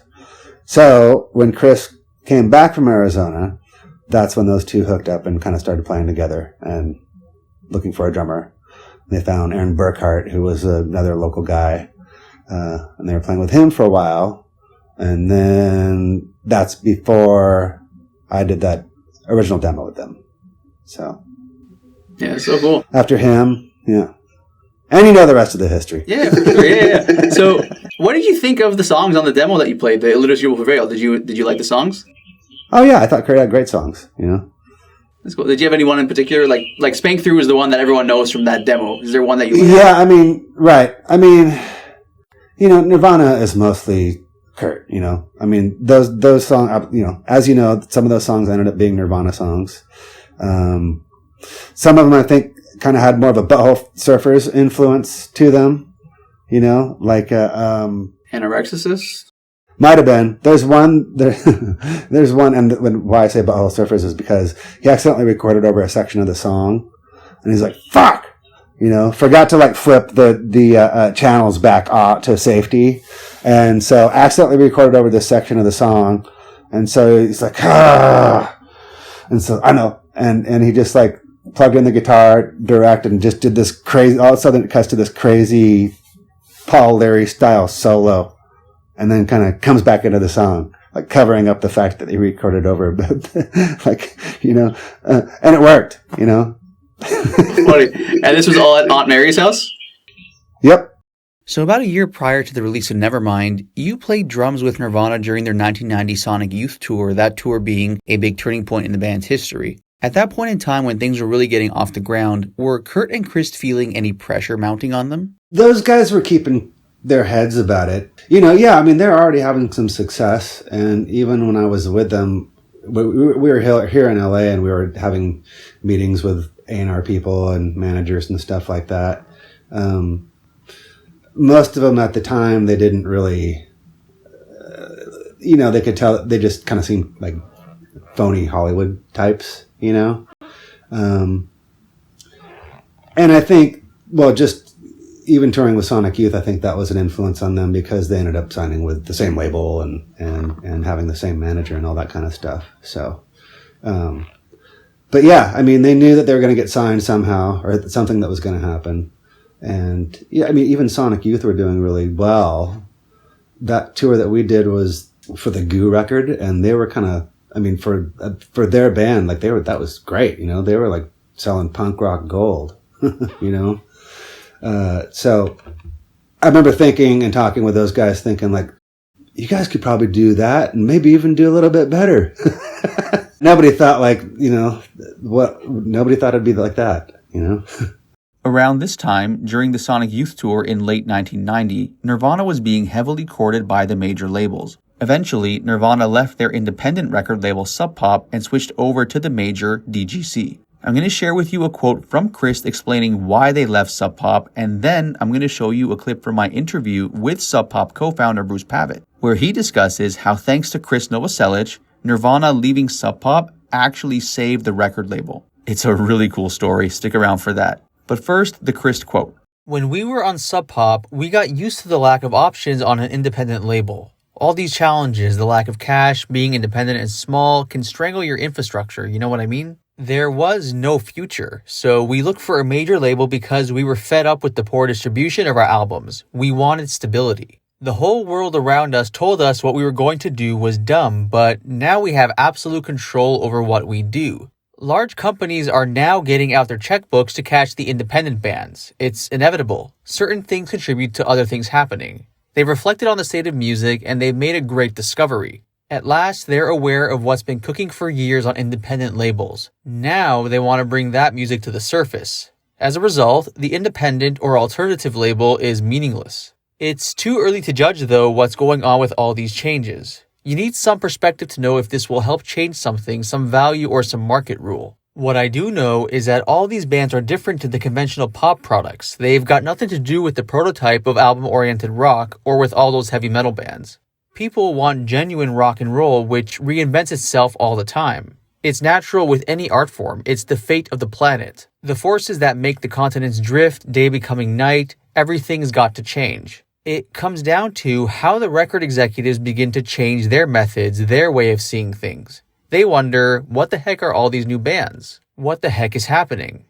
I have a copy of Nevermind, and on the back of the CD, there's the DGC logo, and right beside it, there's the Sub Pop logo, even though Sub Pop wasn't involved in the release of Nevermind. So how come the Sub Pop logo is on Nevermind? And also, what was the, legal process like getting Nirvana off of Sub Pop and onto DGC? Well, what happened was, I'll give you the story. Nirvana signed to a 3-record deal, and that's with you guys or with them? With us, and that's okay. I'm going to tell you a story here. This is some stuff. At that time in the 80s, typically indie labels didn't work with contracts. They didn't have money for attorneys, right? So it was always a handshake deal.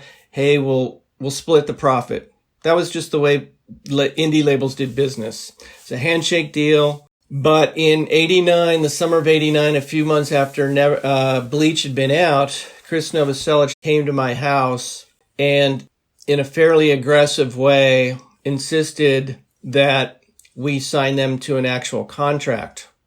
Okay, which totally saved our ass in the end, right? So we had no money for an attorney, so I called Poneman.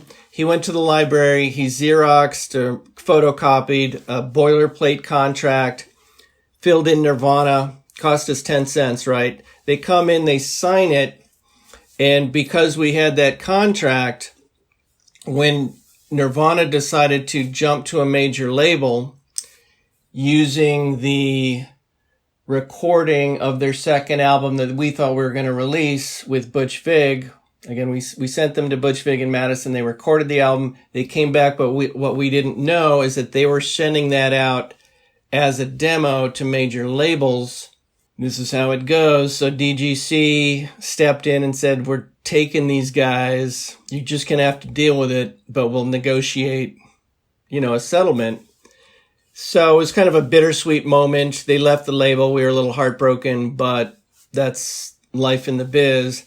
But because they were signed to 2 more records, we were able to fine-tune the negotiation and get that logo on Nevermind, which is definitely a source of pride. We got royalties from In Utero and Nevermind, so that really helped us out tremendously. But it never would have happened if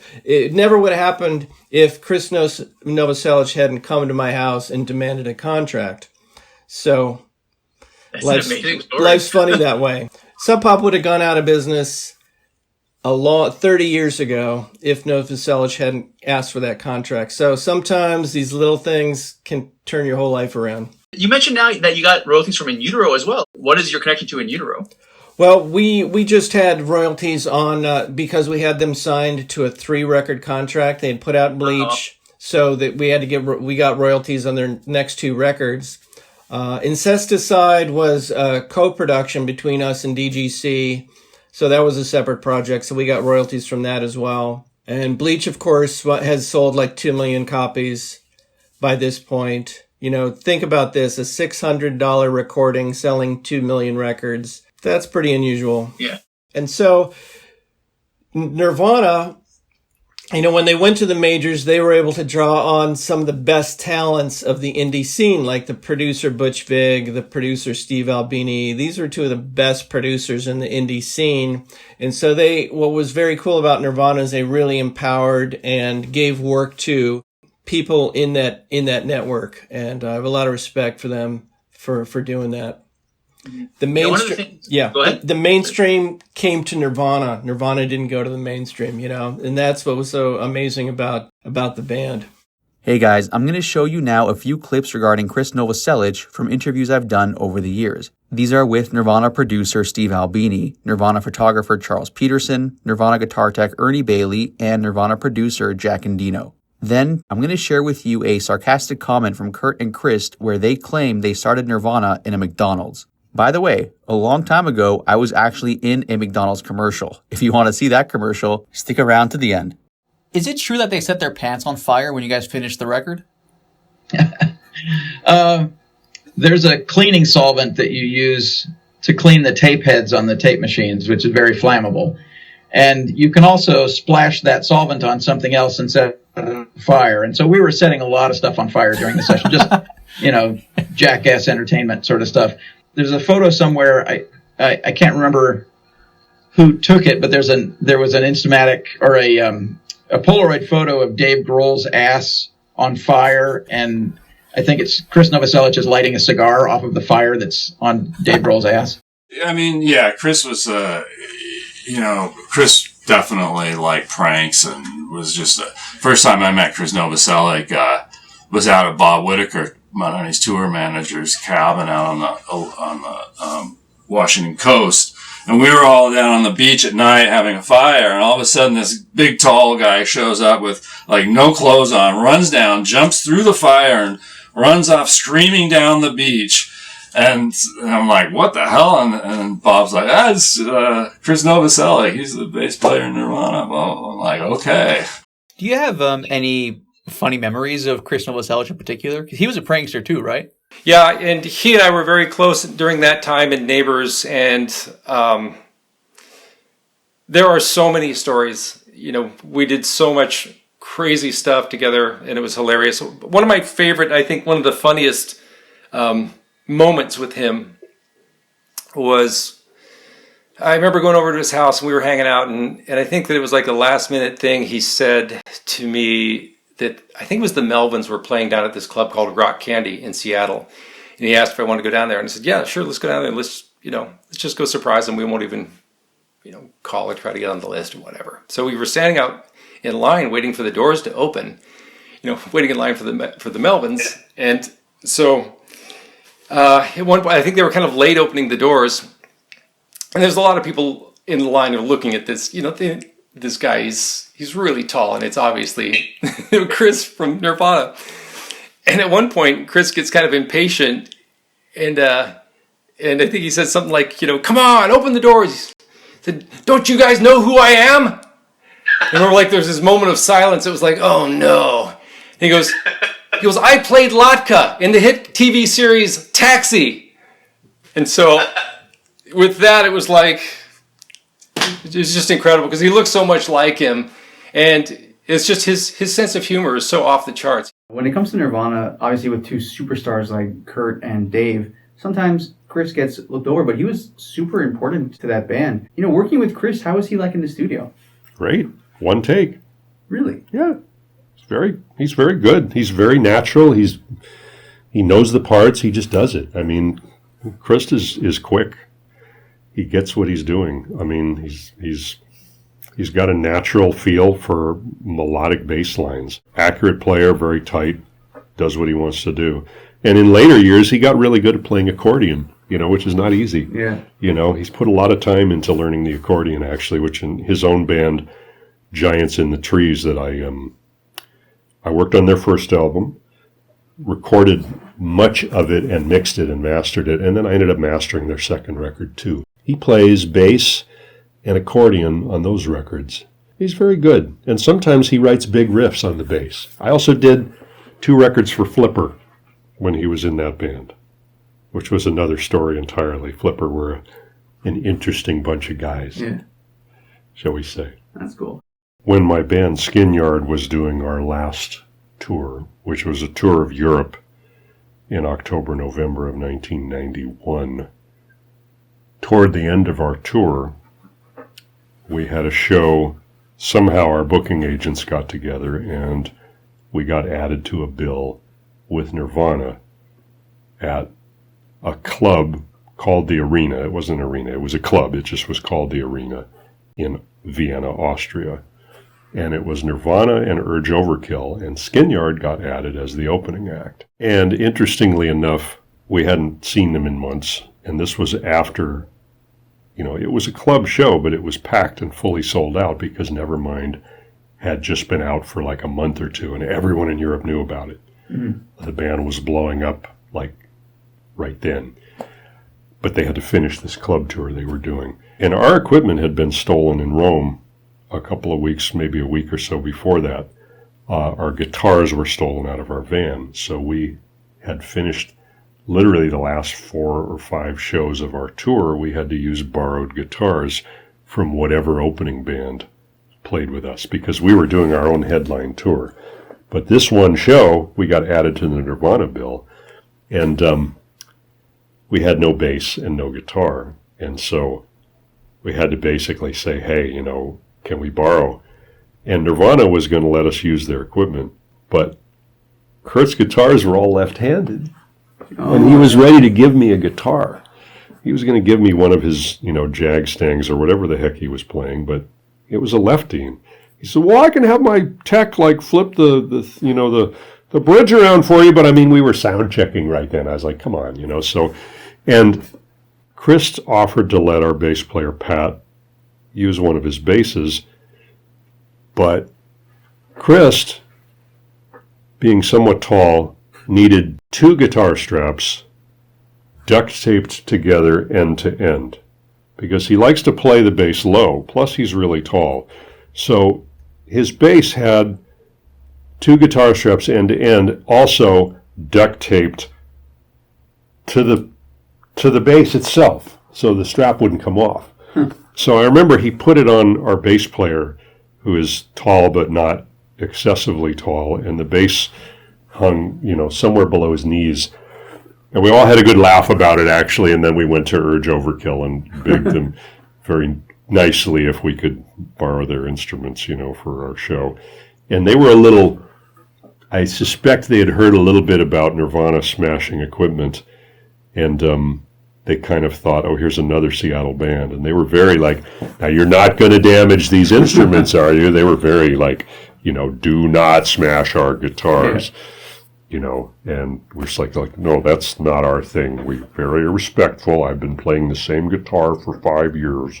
I had to, because, the guy in Urge Overkill, he had a nice Gretsch guitar that he let me play for our show. And, I just had to sort of ease his fears that we were not another Seattle instrument smashing outfit. So, Urge Overkill very kindly let us use their guitar and bass. And we had one more show with Urge Overkill, I think the next night in another part of Austria. And they let us use their instruments. But that was funny, actually. The Nirvana people were ready to help out, but it wasn't going to work. Yeah. Hey guys, this might sound kind of ridiculous, but according to a quote from Krist Novoselic I came across recently, apparently Krist and Kurt decided to start a band after working at McDonald's in Aberdeen. Now, the reason I say this might sound kind of ridiculous is because this is a story that, to the best of my knowledge, has never been discussed in any of the official Nirvana biographies or any of the other interviews from the band before. But nevertheless, the following is a brief excerpt from a radio interview Krist Novoselic and Kurt Cobain did with a radio station in Wisconsin that aired on April 9th, 1990. Nirvana were in Wisconsin in early April of 1990 to record songs for what was supposed to be their second album with Sub Pop. The band ultimately left their label Sub Pop later in 1990, and in 1991, the major label DGC released their second album, Nevermind. In any case, here's what Kurt and Krist had to say during this radio interview about McDonald's of all things. I believe the period they're referring to is the mid-80s in Aberdeen, Washington. Quote, Krist, Kurt and I had a job tree planting. Kurt, we were hired by McDonald's to plant trees. Krist, because they feel guilty because cows exhale like methane or something. So we were digging through the dumpster, trying to find the bag where they throw the good food away, because they only let it be in there for like 10 minutes and they just throw it out. And we had massive Big Macs, McDLTs, everything, you know. We were feasting. So we said, hey, let's start a band. End quote. Now, this is a bit off topic, but I actually acted in a McDonald's commercial about 10 years ago. Here it is. I'll have a large mocha with whipped cream, and what do you think is the biggest moment on Hockey Night in Canada? Well, Gretzky's return to Edmonton in '88 was a huge Hockey Night moment. But you're forgetting Lafleur's return to Montreal in '89. No, he had it right. It's Gretzky's return to Edmonton. No, you're forgetting Lafleur in '89. I keep telling you, Gretzky back to Edmonton. Get a load of these guys. They think they're experts. It happened on Hockey Night in Canada. So that does it for Kurt Cobain and Krist Novoselic. I do want to share with you one more quote, though, from another close friend of Kurt's. This is from Mark Lanigan, lead singer of the Screaming Trees and a very, very close friend of Kurt Cobain's. In an interview for Rolling Stone, journalist Corey Groh asked Mark Lanigan the following question. Quote, you wrote that you have a deep regret for your actions around his death because he'd called you that day and you didn't return his calls. How did you process his death? The following is Mark Lanigan's response. This article for Rolling Stone was published on April 23, 2020. Quote, when a drug addict loses a friend, they just do more drugs. I moved forward by sticking with the people that I knew, Dylan Carlson and my best friend in Seattle, Lane Staley, and we continued to do what we always did. But now we were missing a huge piece of our lives. Logic would tell you that when a friend of yours dies the way that Cobain did, it would make you wise up and say, oh crap, man, do I want to end up like this too? But instead, what a drug addict does is they just do more drugs and cry in their beer. Kurt's death just made me go deeper and deeper, just wanting to disappear and forget that I had what started as this really pure relationship of mutual admiration with Kurt for each other's music, which we had for years.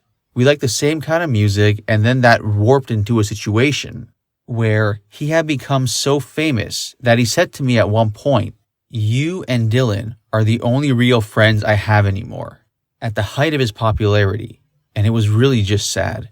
I also remember thinking, what kind of friend am I? Because this guy used to look up to me, and he always acted as though he did look up to me still, even though I knew he saw my decline. I just remember thinking, wow, I could have shown some decent guidance here to help this kid who looked up to me and who I loved. And instead, I was just a guy who became one of those people that would go out and buy drugs for his more famous friends who couldn't go out in public. That was hard to reconcile, and it always will be. I could have been a different person, but I wasn't. Kurt and I were really close before he became famous. Funny enough, I was actually the famous one in our relationship for a number of years. He had a natural talent. I knew that from the moment I saw him singing in the Ellensburg Public Library, in a tiny town I grew up in. Dylan Carlson had asked me to go see his friend Kurt's band play there because Kurt was a fan of mine. And that's how I met Kurt, as a fan of mine. He looked up to me sort of like a big brother, but I knew this guy had something magical. It took a while, but obviously the world recognized his talent at some point, and we all know what happened with that. End quote. Mark Lanigan and Nirvana have shared history with one another, particularly the Jury Project in 1989, where Mark Lanigan and Mark Pickerel of the Screaming Trees recorded 4 songs together with Kurt and Krist, most notably a rendition of Where Did You Sleep Last Night, which was released on Mark Lanigan's debut solo record in 1990, The Winding Sheet. The Jury sessions took place in August of 1989. A few months earlier, on April 14th, 89, Nirvana played a show in Mark Lanigan's hometown of Ellensburg, Washington, a small city about 2 hours southeast of Seattle. The show made a big impression on Mark Lanigan, who once recalled the following, quote, in the spring of 89, Nirvana played a show at the community center in my hometown of Ellensburg, Washington. They completely blew me away. It was like seeing The Who in their prime. After 2 songs, some guy who worked there stopped the show. Nirvana had gone over their time limit because the local bands who had opened had gone over time. So they just stood there for a second, and then Chris started throwing his bass in the air. up to the top of this 20-foot ceiling and catching it with one hand. Meanwhile, Kurt was letting his amp go as loud as heck, and their road manager got into a fist fight with the guy who stopped the show. The whole thing was completely crazed, and this was in Ellensburg of all places. I still believe to this day, Nirvana's the best band I've ever seen. End quote. Mark Lanigan and Kurt Cobain are of course two of the marquee figures of the grunge scene, and according to Mark Pickerel, the two of them had a mutual respect for one another. The following is a quote from Mark Pickerel. Quote, I know that Kurt was a big fan of Lanigan's. They traded a lot of tapes and had conversations about different artists they liked. Apparently, I don't know if Mark turned Kurt onto Leadbelly or if Kurt was already a fan, but at some point, Mark approached me about playing drums on a project that he and Kurt wanted to start, which would really focus on blues, particularly Leadbelly's catalog. I believe we were also talking about playing songs by all the great bluesmen. I got really excited about it and was envisioning this supergroup that was bound for success, sort of to be the modern-day Northwest version of Cream. It was funny because, having been in a band with Mark for so long, his personality in the Screaming Trees was he couldn't help but be really the band leader. He is just a natural leader, is very outspoken, and can be very aggressive. The couple of rehearsals we had, I saw a different side of Mark, one that was much quieter. He seemed to have a great deal of respect for Kurt and Krist. At the same time, Kurt seemed intimidated by Lanigan's talents and vision. End quote. As mentioned earlier in the first Mark Lanigan quote that I read, according to Mark Lanigan himself, Mark's best friend was Layne Staley of Alice in Chains. The following is a quote where Mark Lanigan talks about the death of Layne Staley and how he compares Layne Staley and Kurt Cobain to one another, how their two deaths affected him differently. Quote, out of my friends, I was the guy who they always thought would never have a chance of getting clean because I was so maniacal in my approach. I would have climbed Mount Everest for drugs. I was always trying to kick.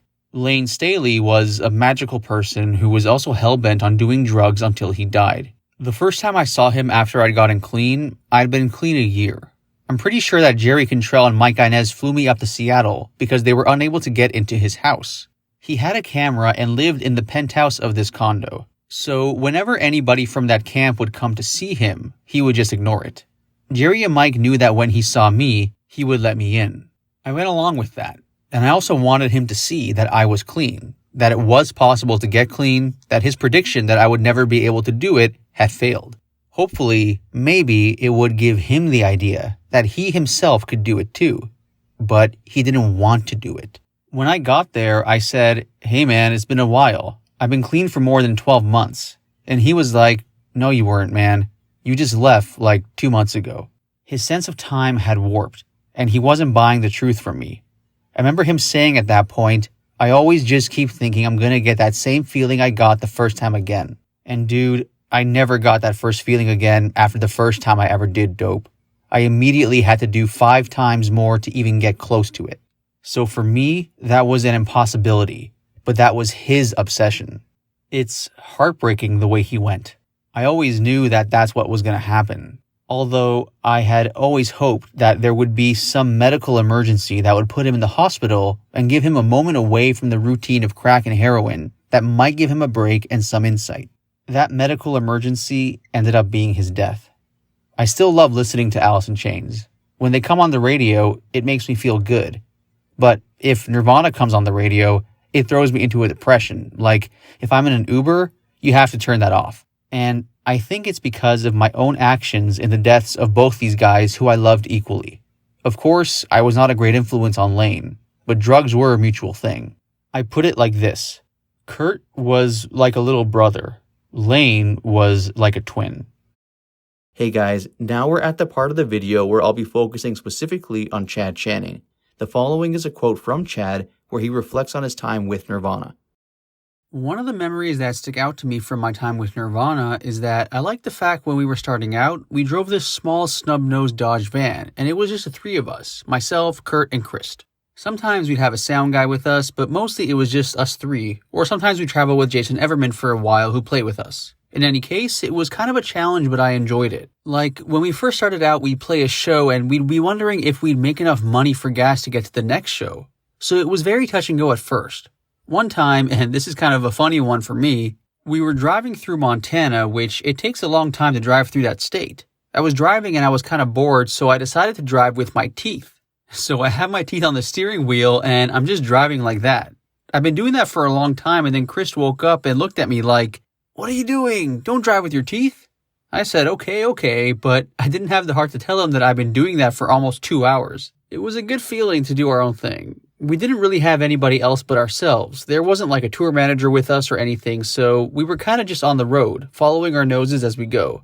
I don't know, something about just seeing places and going different places to play. I've always just loved that. It was a lot of fun doing that with those guys. As far as any low point goes, we had this show in New York. They had a rubber mat in this club instead of a carpet for the drums. And so during the show, the kick drum kept sliding and sliding and sliding. And I was constantly during the songs just trying to grab it and pull it forward, grab it and pull it forward.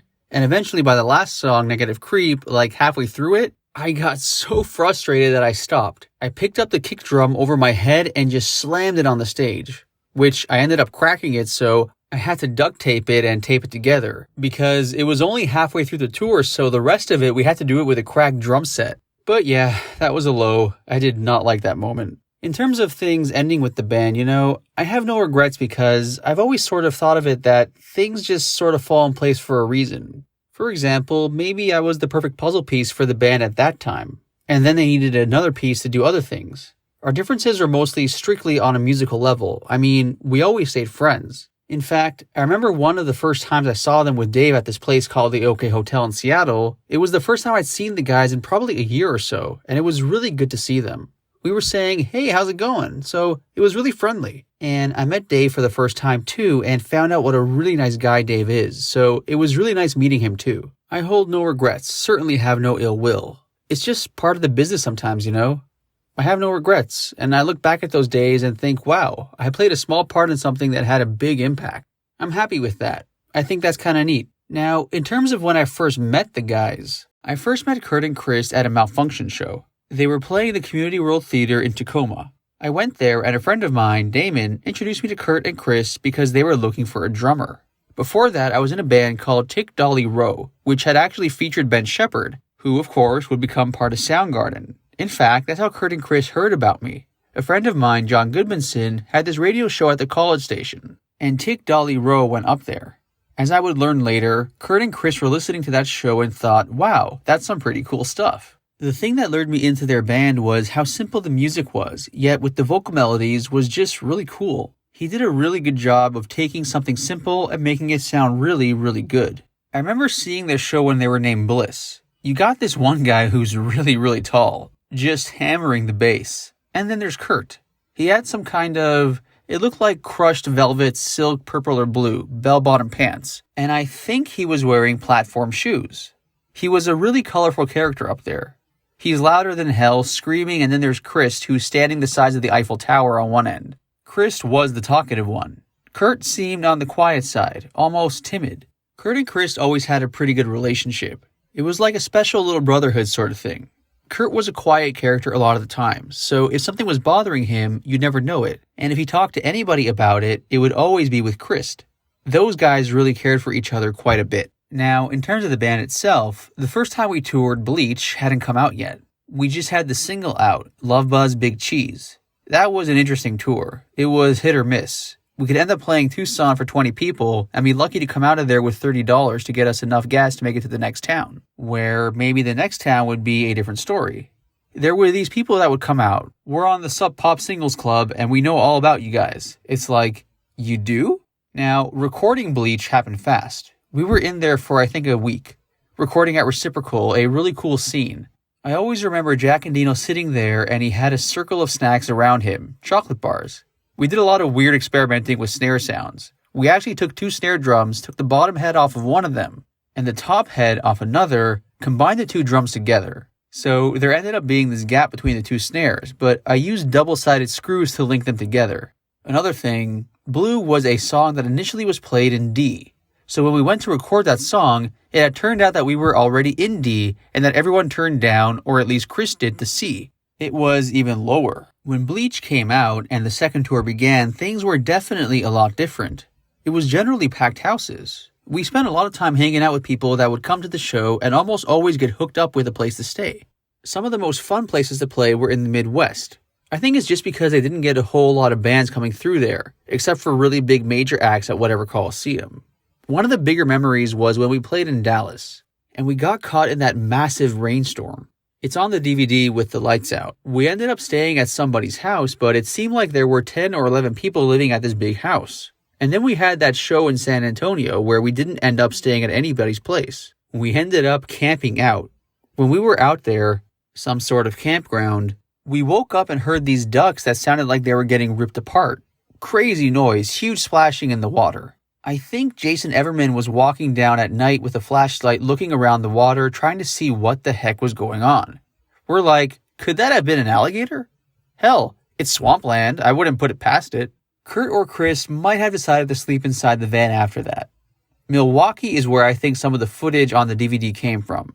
The Pixel Vision stuff, the really weird black and white grainy small screen stuff. That clip is a time when we were driving down the road at night. We put up a blanket to separate the two front seats. Chris was driving and me and Kurt had the Pixel Visions going. Just started doing random things and saying random stuff. I think we were drinking Jim Beam, wine and whiskey. On tour we listened to a lot of artists including Shonen Knife. Those guys hadn't been familiar with Shonen Knife until I brought in a tape. In Boston I picked up The Man Who Sold the World. I know those guys, Kurt anyway, weren't big David Bowie fans. But I popped it in one time and Kurt was like, wow, this is really cool. This is David Bowie? I'm pretty sure that's where he got the idea of doing The Man Who Sold the World. Touring definitely had its ups and downs. I think Kurt having that onstage freakout was in Italy. I guess he was questioning the whole band thing and everything else. My perspective on it is kind of a lot different because pretty much after I was born, I've spent most of my time moving. I've moved so many times it's ridiculous, so I'm very accustomed to being on the road. When I'm touring, I'm completely comfortable and happy when I'm out of my element. I may have been the only one on that entire tour that enjoyed myself all the time. I know it was tough. The other guys would complain of being sick of eating bread and bologna spread. Including Tad, who came with us to Europe, there were 9 of us in this passenger van, so we were all in pretty close quarters. When Jason Everman joined the band, the idea that Kurt was thinking was, I'd like to get somebody in there so I don't always have to worry about trying to keep that rhythm up, or if I mess up, there's someone to back me up. So I've got that freedom to concentrate on what I'm singing. We had the one tour with him, and to this day, nobody's really sure, except for Jason himself, what went on. Halfway through the tour, when we got to New York, he got really quiet on us. We tried asking him what was up and never got much response. We had a lot of fun with him until whatever happened changed. Then it got kind of weird. In April of 1990, Kurt, Krist, and myself recorded several songs with Butch Vig in Madison, Wisconsin. Half the songs that came out on 1991's Nevermind were songs we recorded with Butch Vig the previous year. Those April of 1990 recordings with Butch Vig were to be the next album for Sub Pop. But we didn't know at the time, at least I didn't know, that Sub Pop was talking to Geffen. A deal was made that this wouldn't be quite a Sub Pop release and Geffen would take over and put out the album. They ended up doing that, but re-recorded the album. By the time Nirvana re-recorded the album in May and June of 91, I was no longer in the band. Everybody's heard things like, he left or he was fired. It was actually a combination of both.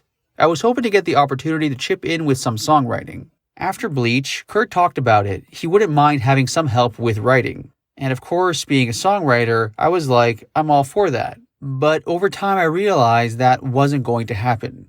What slowly happened was I just started losing my inspiration to play. It shows. Ultimately, I didn't give them much choice but to kick me out of the band. You know, when you don't feel like you're being all you can be in a band, it eventually kind of wears you down. And that's what it was ultimately doing to me. It was just kind of dragging me down, and it was like I started feeling like a drum machine more than anything else. Somewhere along the line, I just started losing some of my inspiration. And of course, when you do that, it's going to show.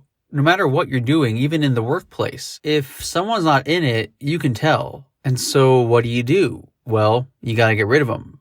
And so Krist and Kurt made the long drive up and came to my place to let me know. It was a weird drive for them. I remember talking about it with Krist years down the road. It was like, yeah, that was a real horrible drive. Me and Kurt were not looking forward to that at all. Because the thing was that we were always good friends, so when I say that it was due to musical differences, that's exactly what it was. That was the deal. Part of me thinks, maybe at some point I should have voiced my opinion about what I wanted to do and seen where that would have taken me. But I don't know, for whatever reason, I didn't do that. In any case, the conversation that day with Kurt and Krist when they came to my place was kind of brief, actually. They kind of opened up and basically said that it doesn't seem like lately I've been giving it my all. And I actually agreed because I wasn't.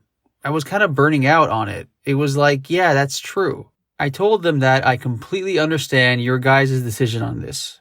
I think part of it too was the fact that when we were recording in Madison, Wisconsin with Butch Vig in April of 1990 for what was supposed to be the second Sub Pop record, those were the same times that Sub Pop had been talking to Geffen. And so when we found that out too, that was a big stepping stone. So I think on both sides of the water, Kurt and Krist were like, wow, we got to figure out what to do here because we were about to jump up to hopefully a bigger level. And for me, it was almost crunch time for myself. It was like, well, I got to figure this out. How should I tell them that maybe I shouldn't play with you guys anymore? I don't know. It was weird. I mean, part of me totally wanted to go on because it's music. I liked it. It's one of those things where I always enjoyed listening to the guys playing even while I was playing because I love good vocal melody line stuff. And that's what I thought was so great about Kurt, which was one of the big reasons why I joined the band. Because I like that whole mix of melody and guitar he was doing. So I really did like the music we were doing. Part of me did want to continue on, but the realistic side was, I don't know how happy I would be. It's like, sure, I probably would have had a few more dollars in the billfold, but would I be doing my own thing? Would I be doing, music that's more with me involved in it? Probably not. Even though Kurt mentioned that he was looking to do that at one point, realizing that wasn't going to happen, I was pretty certain that wasn't going to happen at all, ever. I actually didn't even talk about that though with Kurt that day at my place. Part of me was like, let's just get this over with. I kind of let them do most of the talking about the stuff and what was going on, just listening to how they were feeling about it. And I was like, that makes sense. At the same time, I'm not really sure why I just didn't tell my side of the story, so to speak. I never really did. I think it's because maybe part of me was thinking, well, if I did, I don't want to make this more of a hassle or a big deal any more than it has to be. In any case, when it came to the band's first album without me, Nevermind, overall, all the parts on the re-recorded songs were the same. In fact, when I heard that, I was like, wow. I was flattered that they kept my stuff, the things that I had done. Kinda the greatest compliment I've ever received. For instance, in Bloom, I had the single kick drum thing going on for main verses, and then Dave added an extra one. But the majority of that stuff is all pretty much the same. In 1992, when Incesticide was being put together, I was never actually contacted by Kurt or Krist during that time, just by Nirvana's lawyer. I had heard I was going to have 3 tracks on the album, Dive, Stain, and Big Long Now. A lot of that stuff I had heard before because it was from the demo they had made with Dale, the demo they gave to me just before I joined up. I'd never heard the cover tunes before, so that was pretty cool. I was surprised to see Big Long Now in the list. That was a song that I had thought might never get released. That was a song I actually named, like About a Girl. And Stain was taken from the recordings at Soundhouse with Steve Fisk. There were a number of cool songs from that session which ended up on the Lights Out stuff, like Token Eastern Song. Kurt was a really interesting guy. Sometimes he just beat the heck out of himself, out of his chest, like he was trying to dislodge phlegm. Every now and then, he'd talk about it. He'd be like, I don't know what it is, it's just sometimes it feels like it's overcongested. Kurt definitely kept to himself a lot. He was more open with Krist about things, but once in a while I'd be surprised. We'd talk about things that were more of an intimate kind of subject. I always liked Kurt. I wish I had at least one more opportunity to talk to him. Never had that opportunity.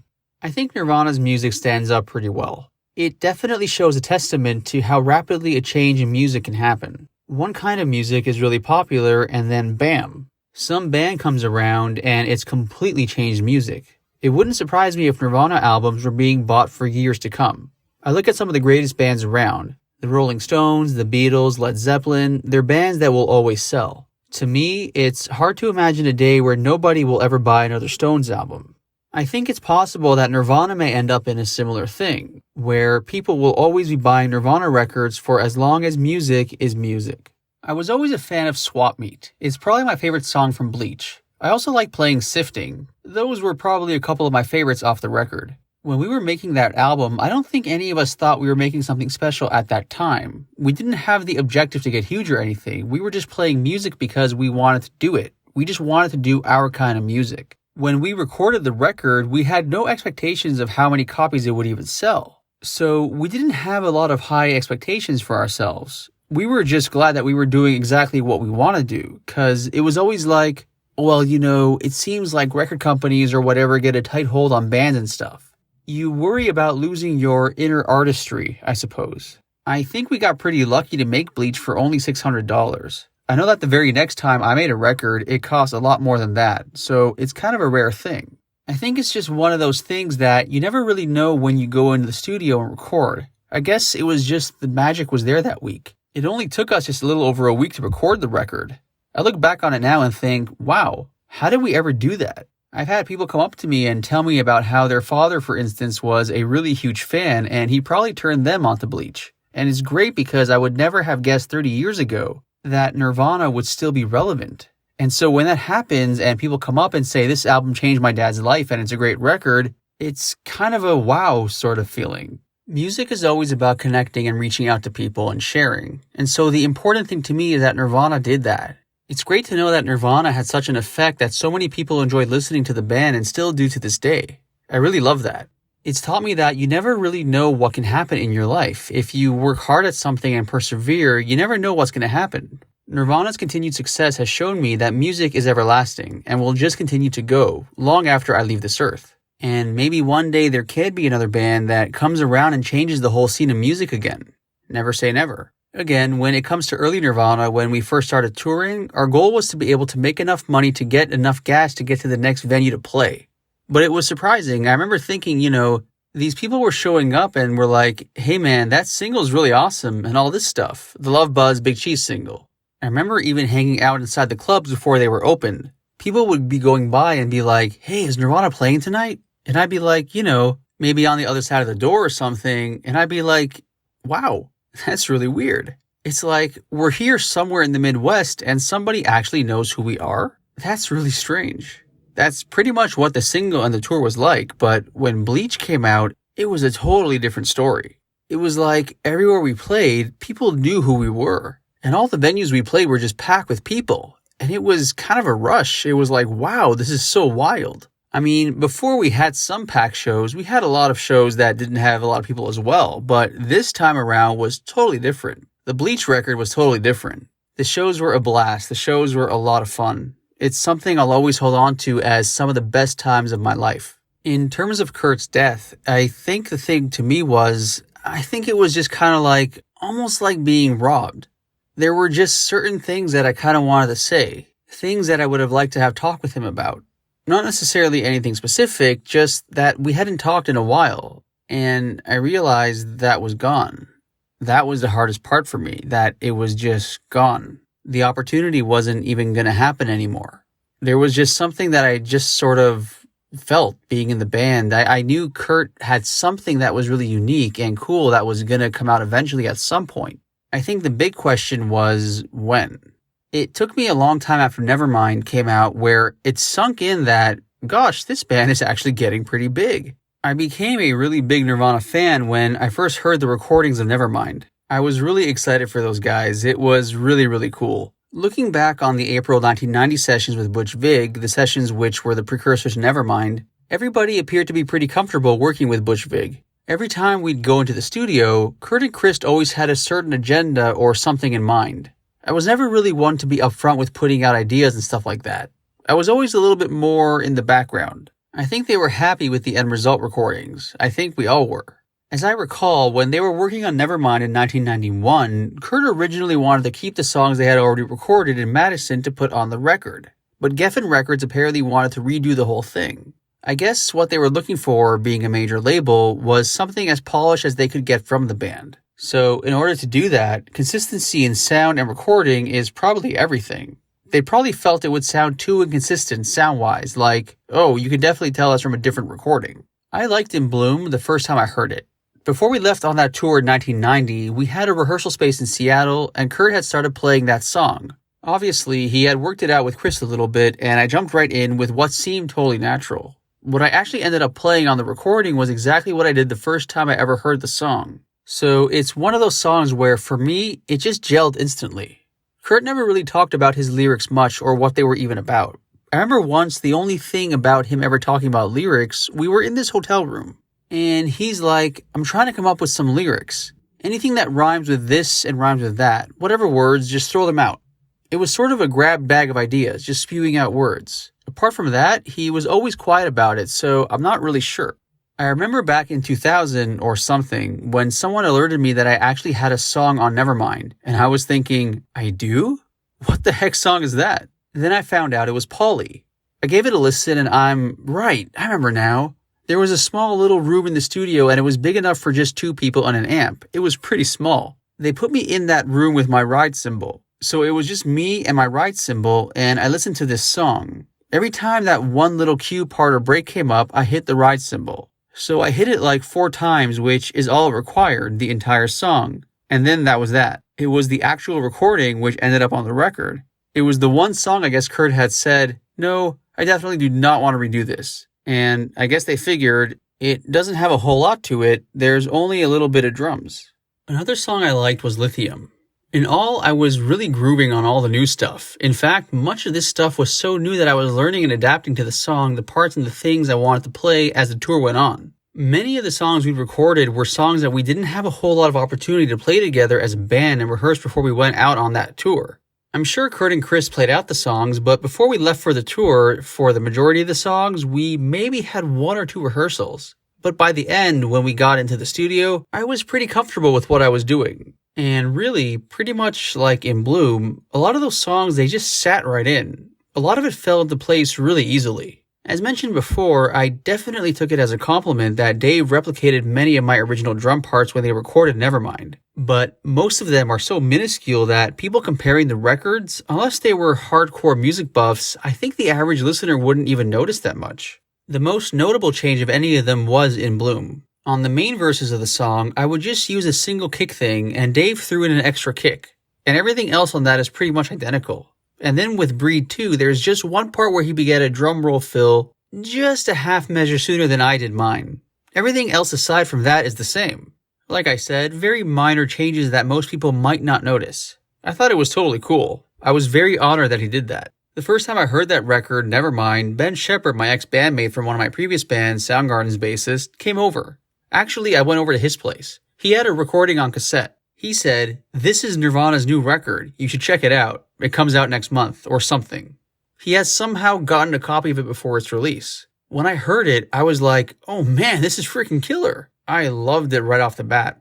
It's one of those things where, again, I actually became a Nirvana fan when I was no longer in the band. When you're inside of it, it's a little different. It's work and it's all this kind of stuff. It was kind of refreshing to be able to kick back and go, okay, I can totally listen to it. Because anytime I hear my own music, I always get in this critic mode. I can't really relax and hear it for what it is.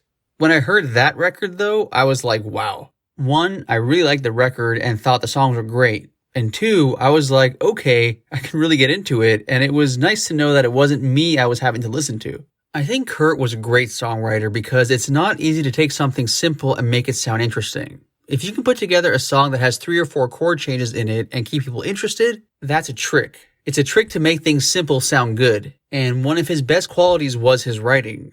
And just not musically, but vocally as well. He had great vocal melody ideas. And that to me is key in any good songwriting.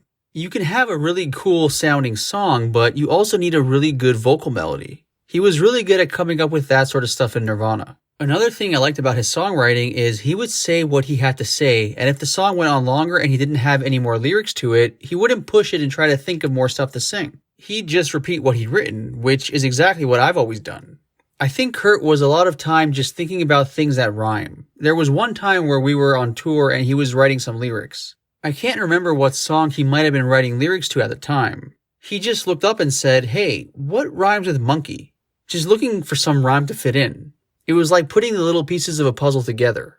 I know he had an objective of what he was trying to say, but he had a very abstract way of saying it. And whether the lyrics actually made sense to anybody else or not, I don't know if that really mattered to him.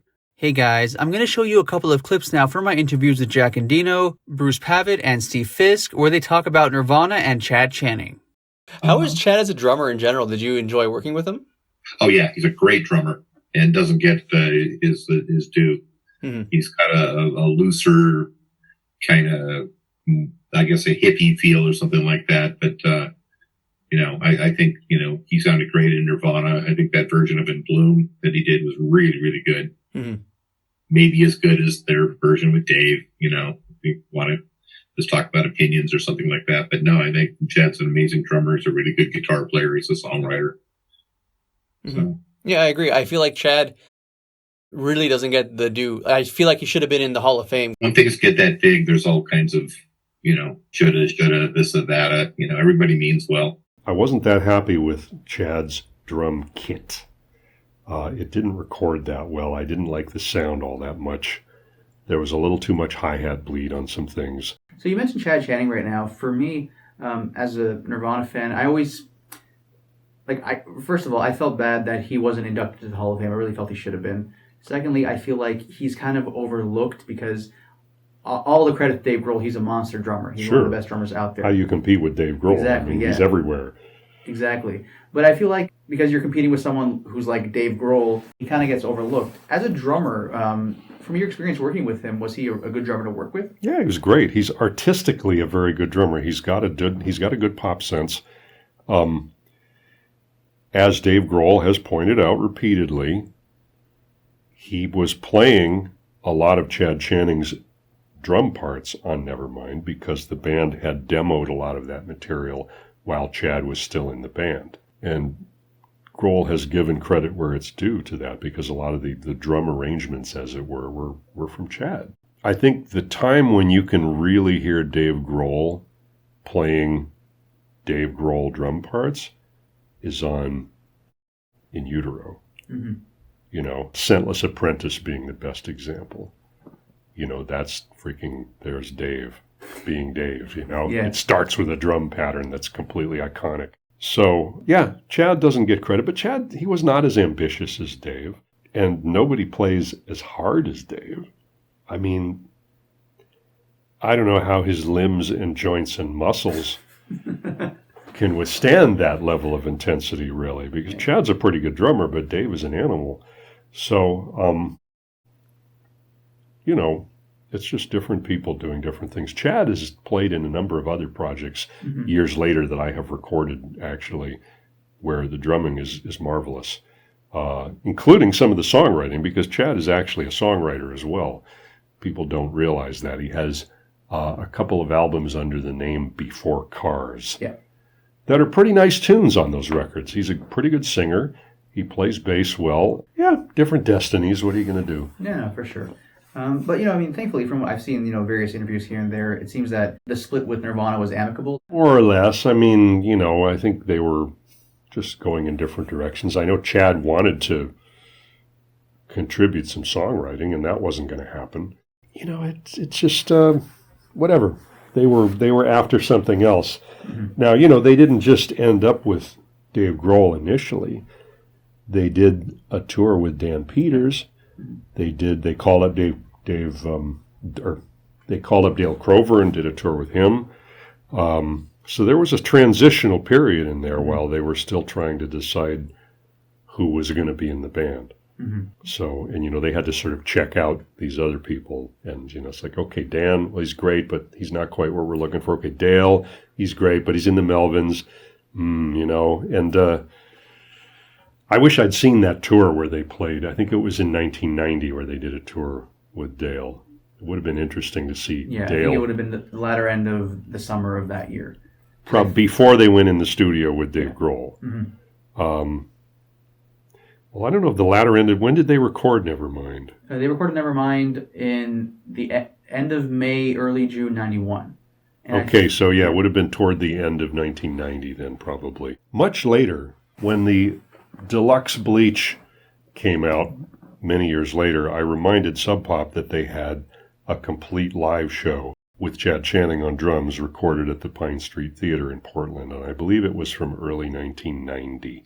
And we pulled out the tapes, and I made a mix of that entire show which is essentially on the double vinyl version of the Bleach reissue. That's the second disc. So sometime in 1990, Chad was still playing with them. And then after that, we'd have to talk about the session that I did with Dan Peters on drums, which was just Sliver, one song.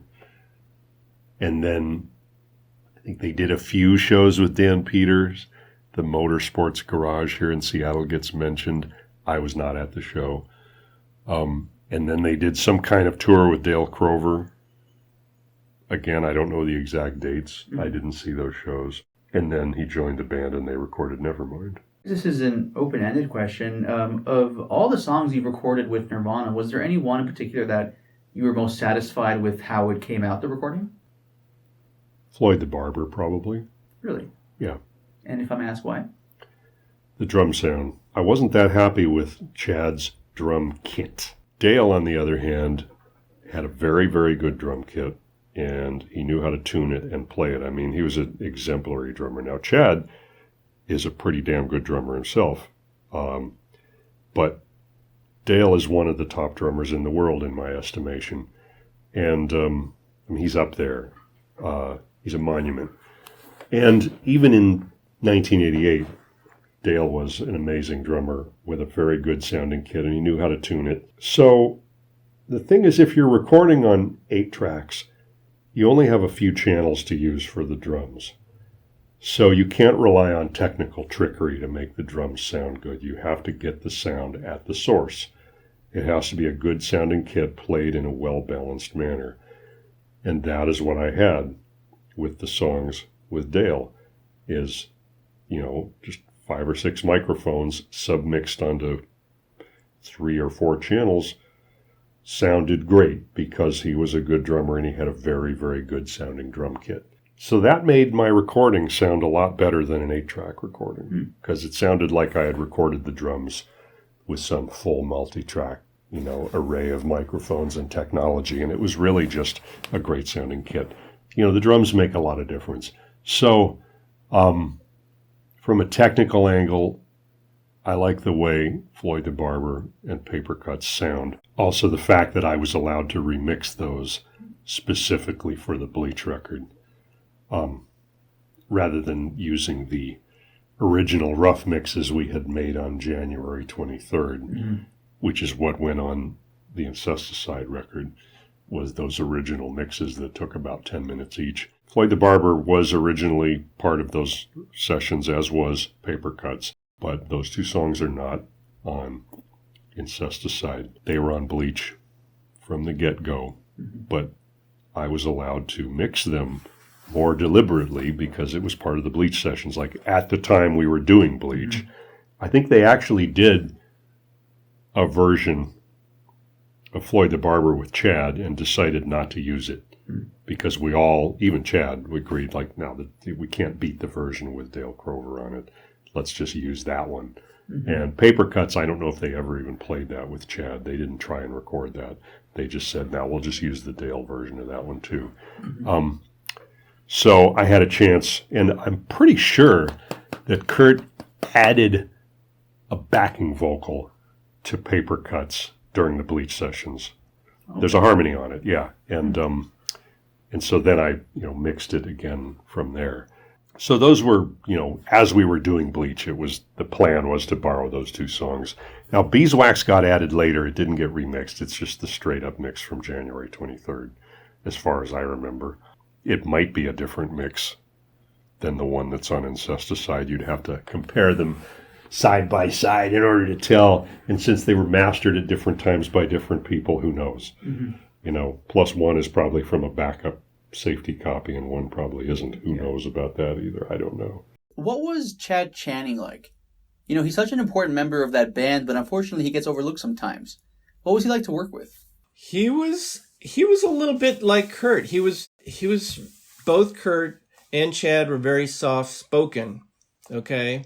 Sensitive, soft-spoken, creative types, for sure.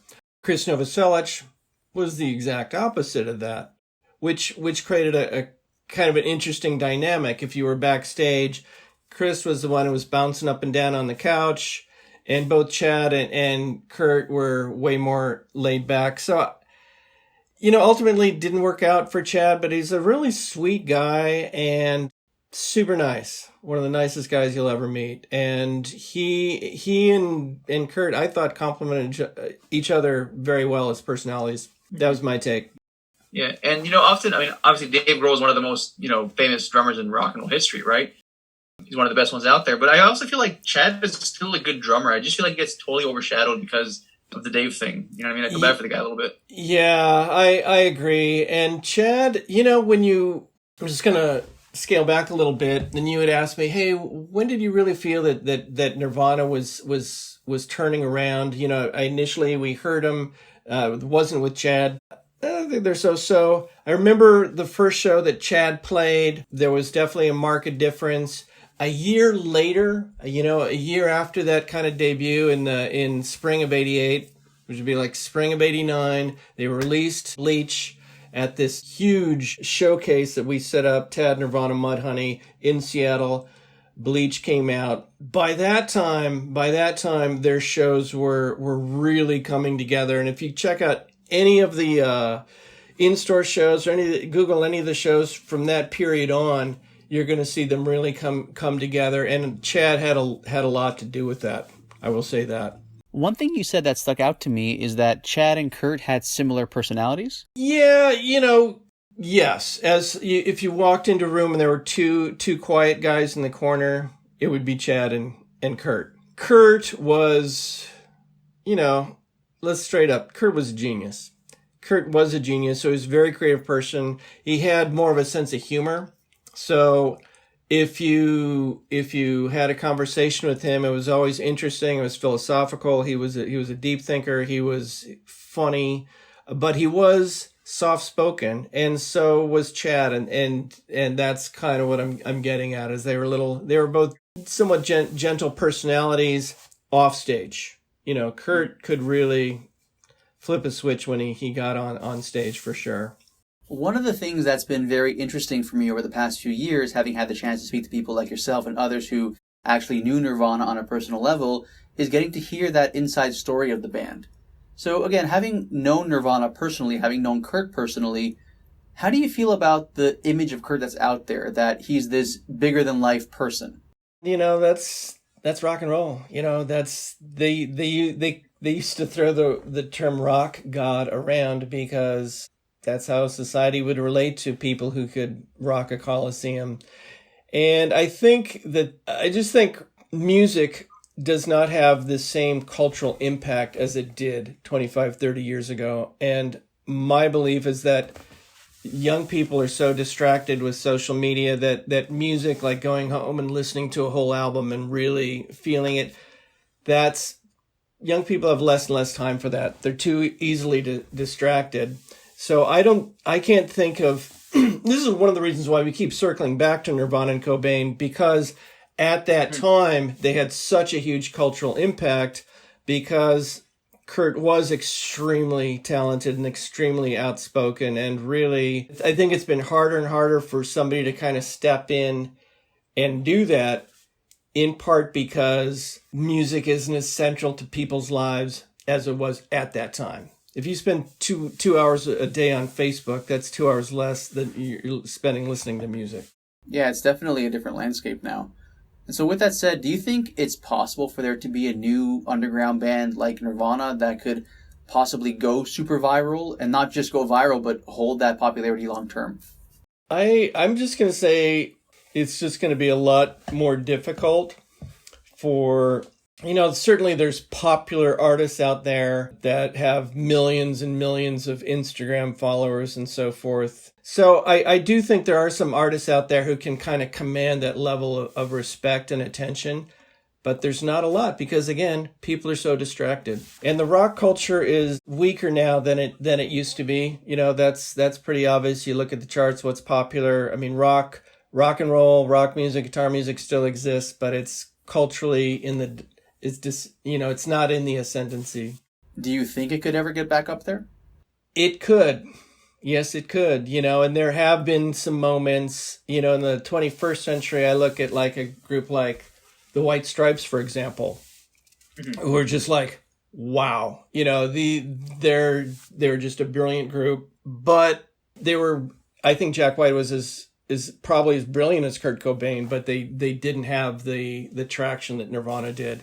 In terms of Nirvana's traction, Nirvana, of course, was the focal point of an entire movement. They were the focal point of the grunge explosion. And one of the key places in terms of the history of grunge is, of course, Olympia. I was recently in Olympia for a bit, and when I was there, it did strike me very much as a college town, so it's not surprising to me that a city like Olympia, which has a lot of creative, youthful energy, was one of the key places in terms of grunge's development. In your opinion, do you feel that Olympia's youthfulness contributed to the development of grunge?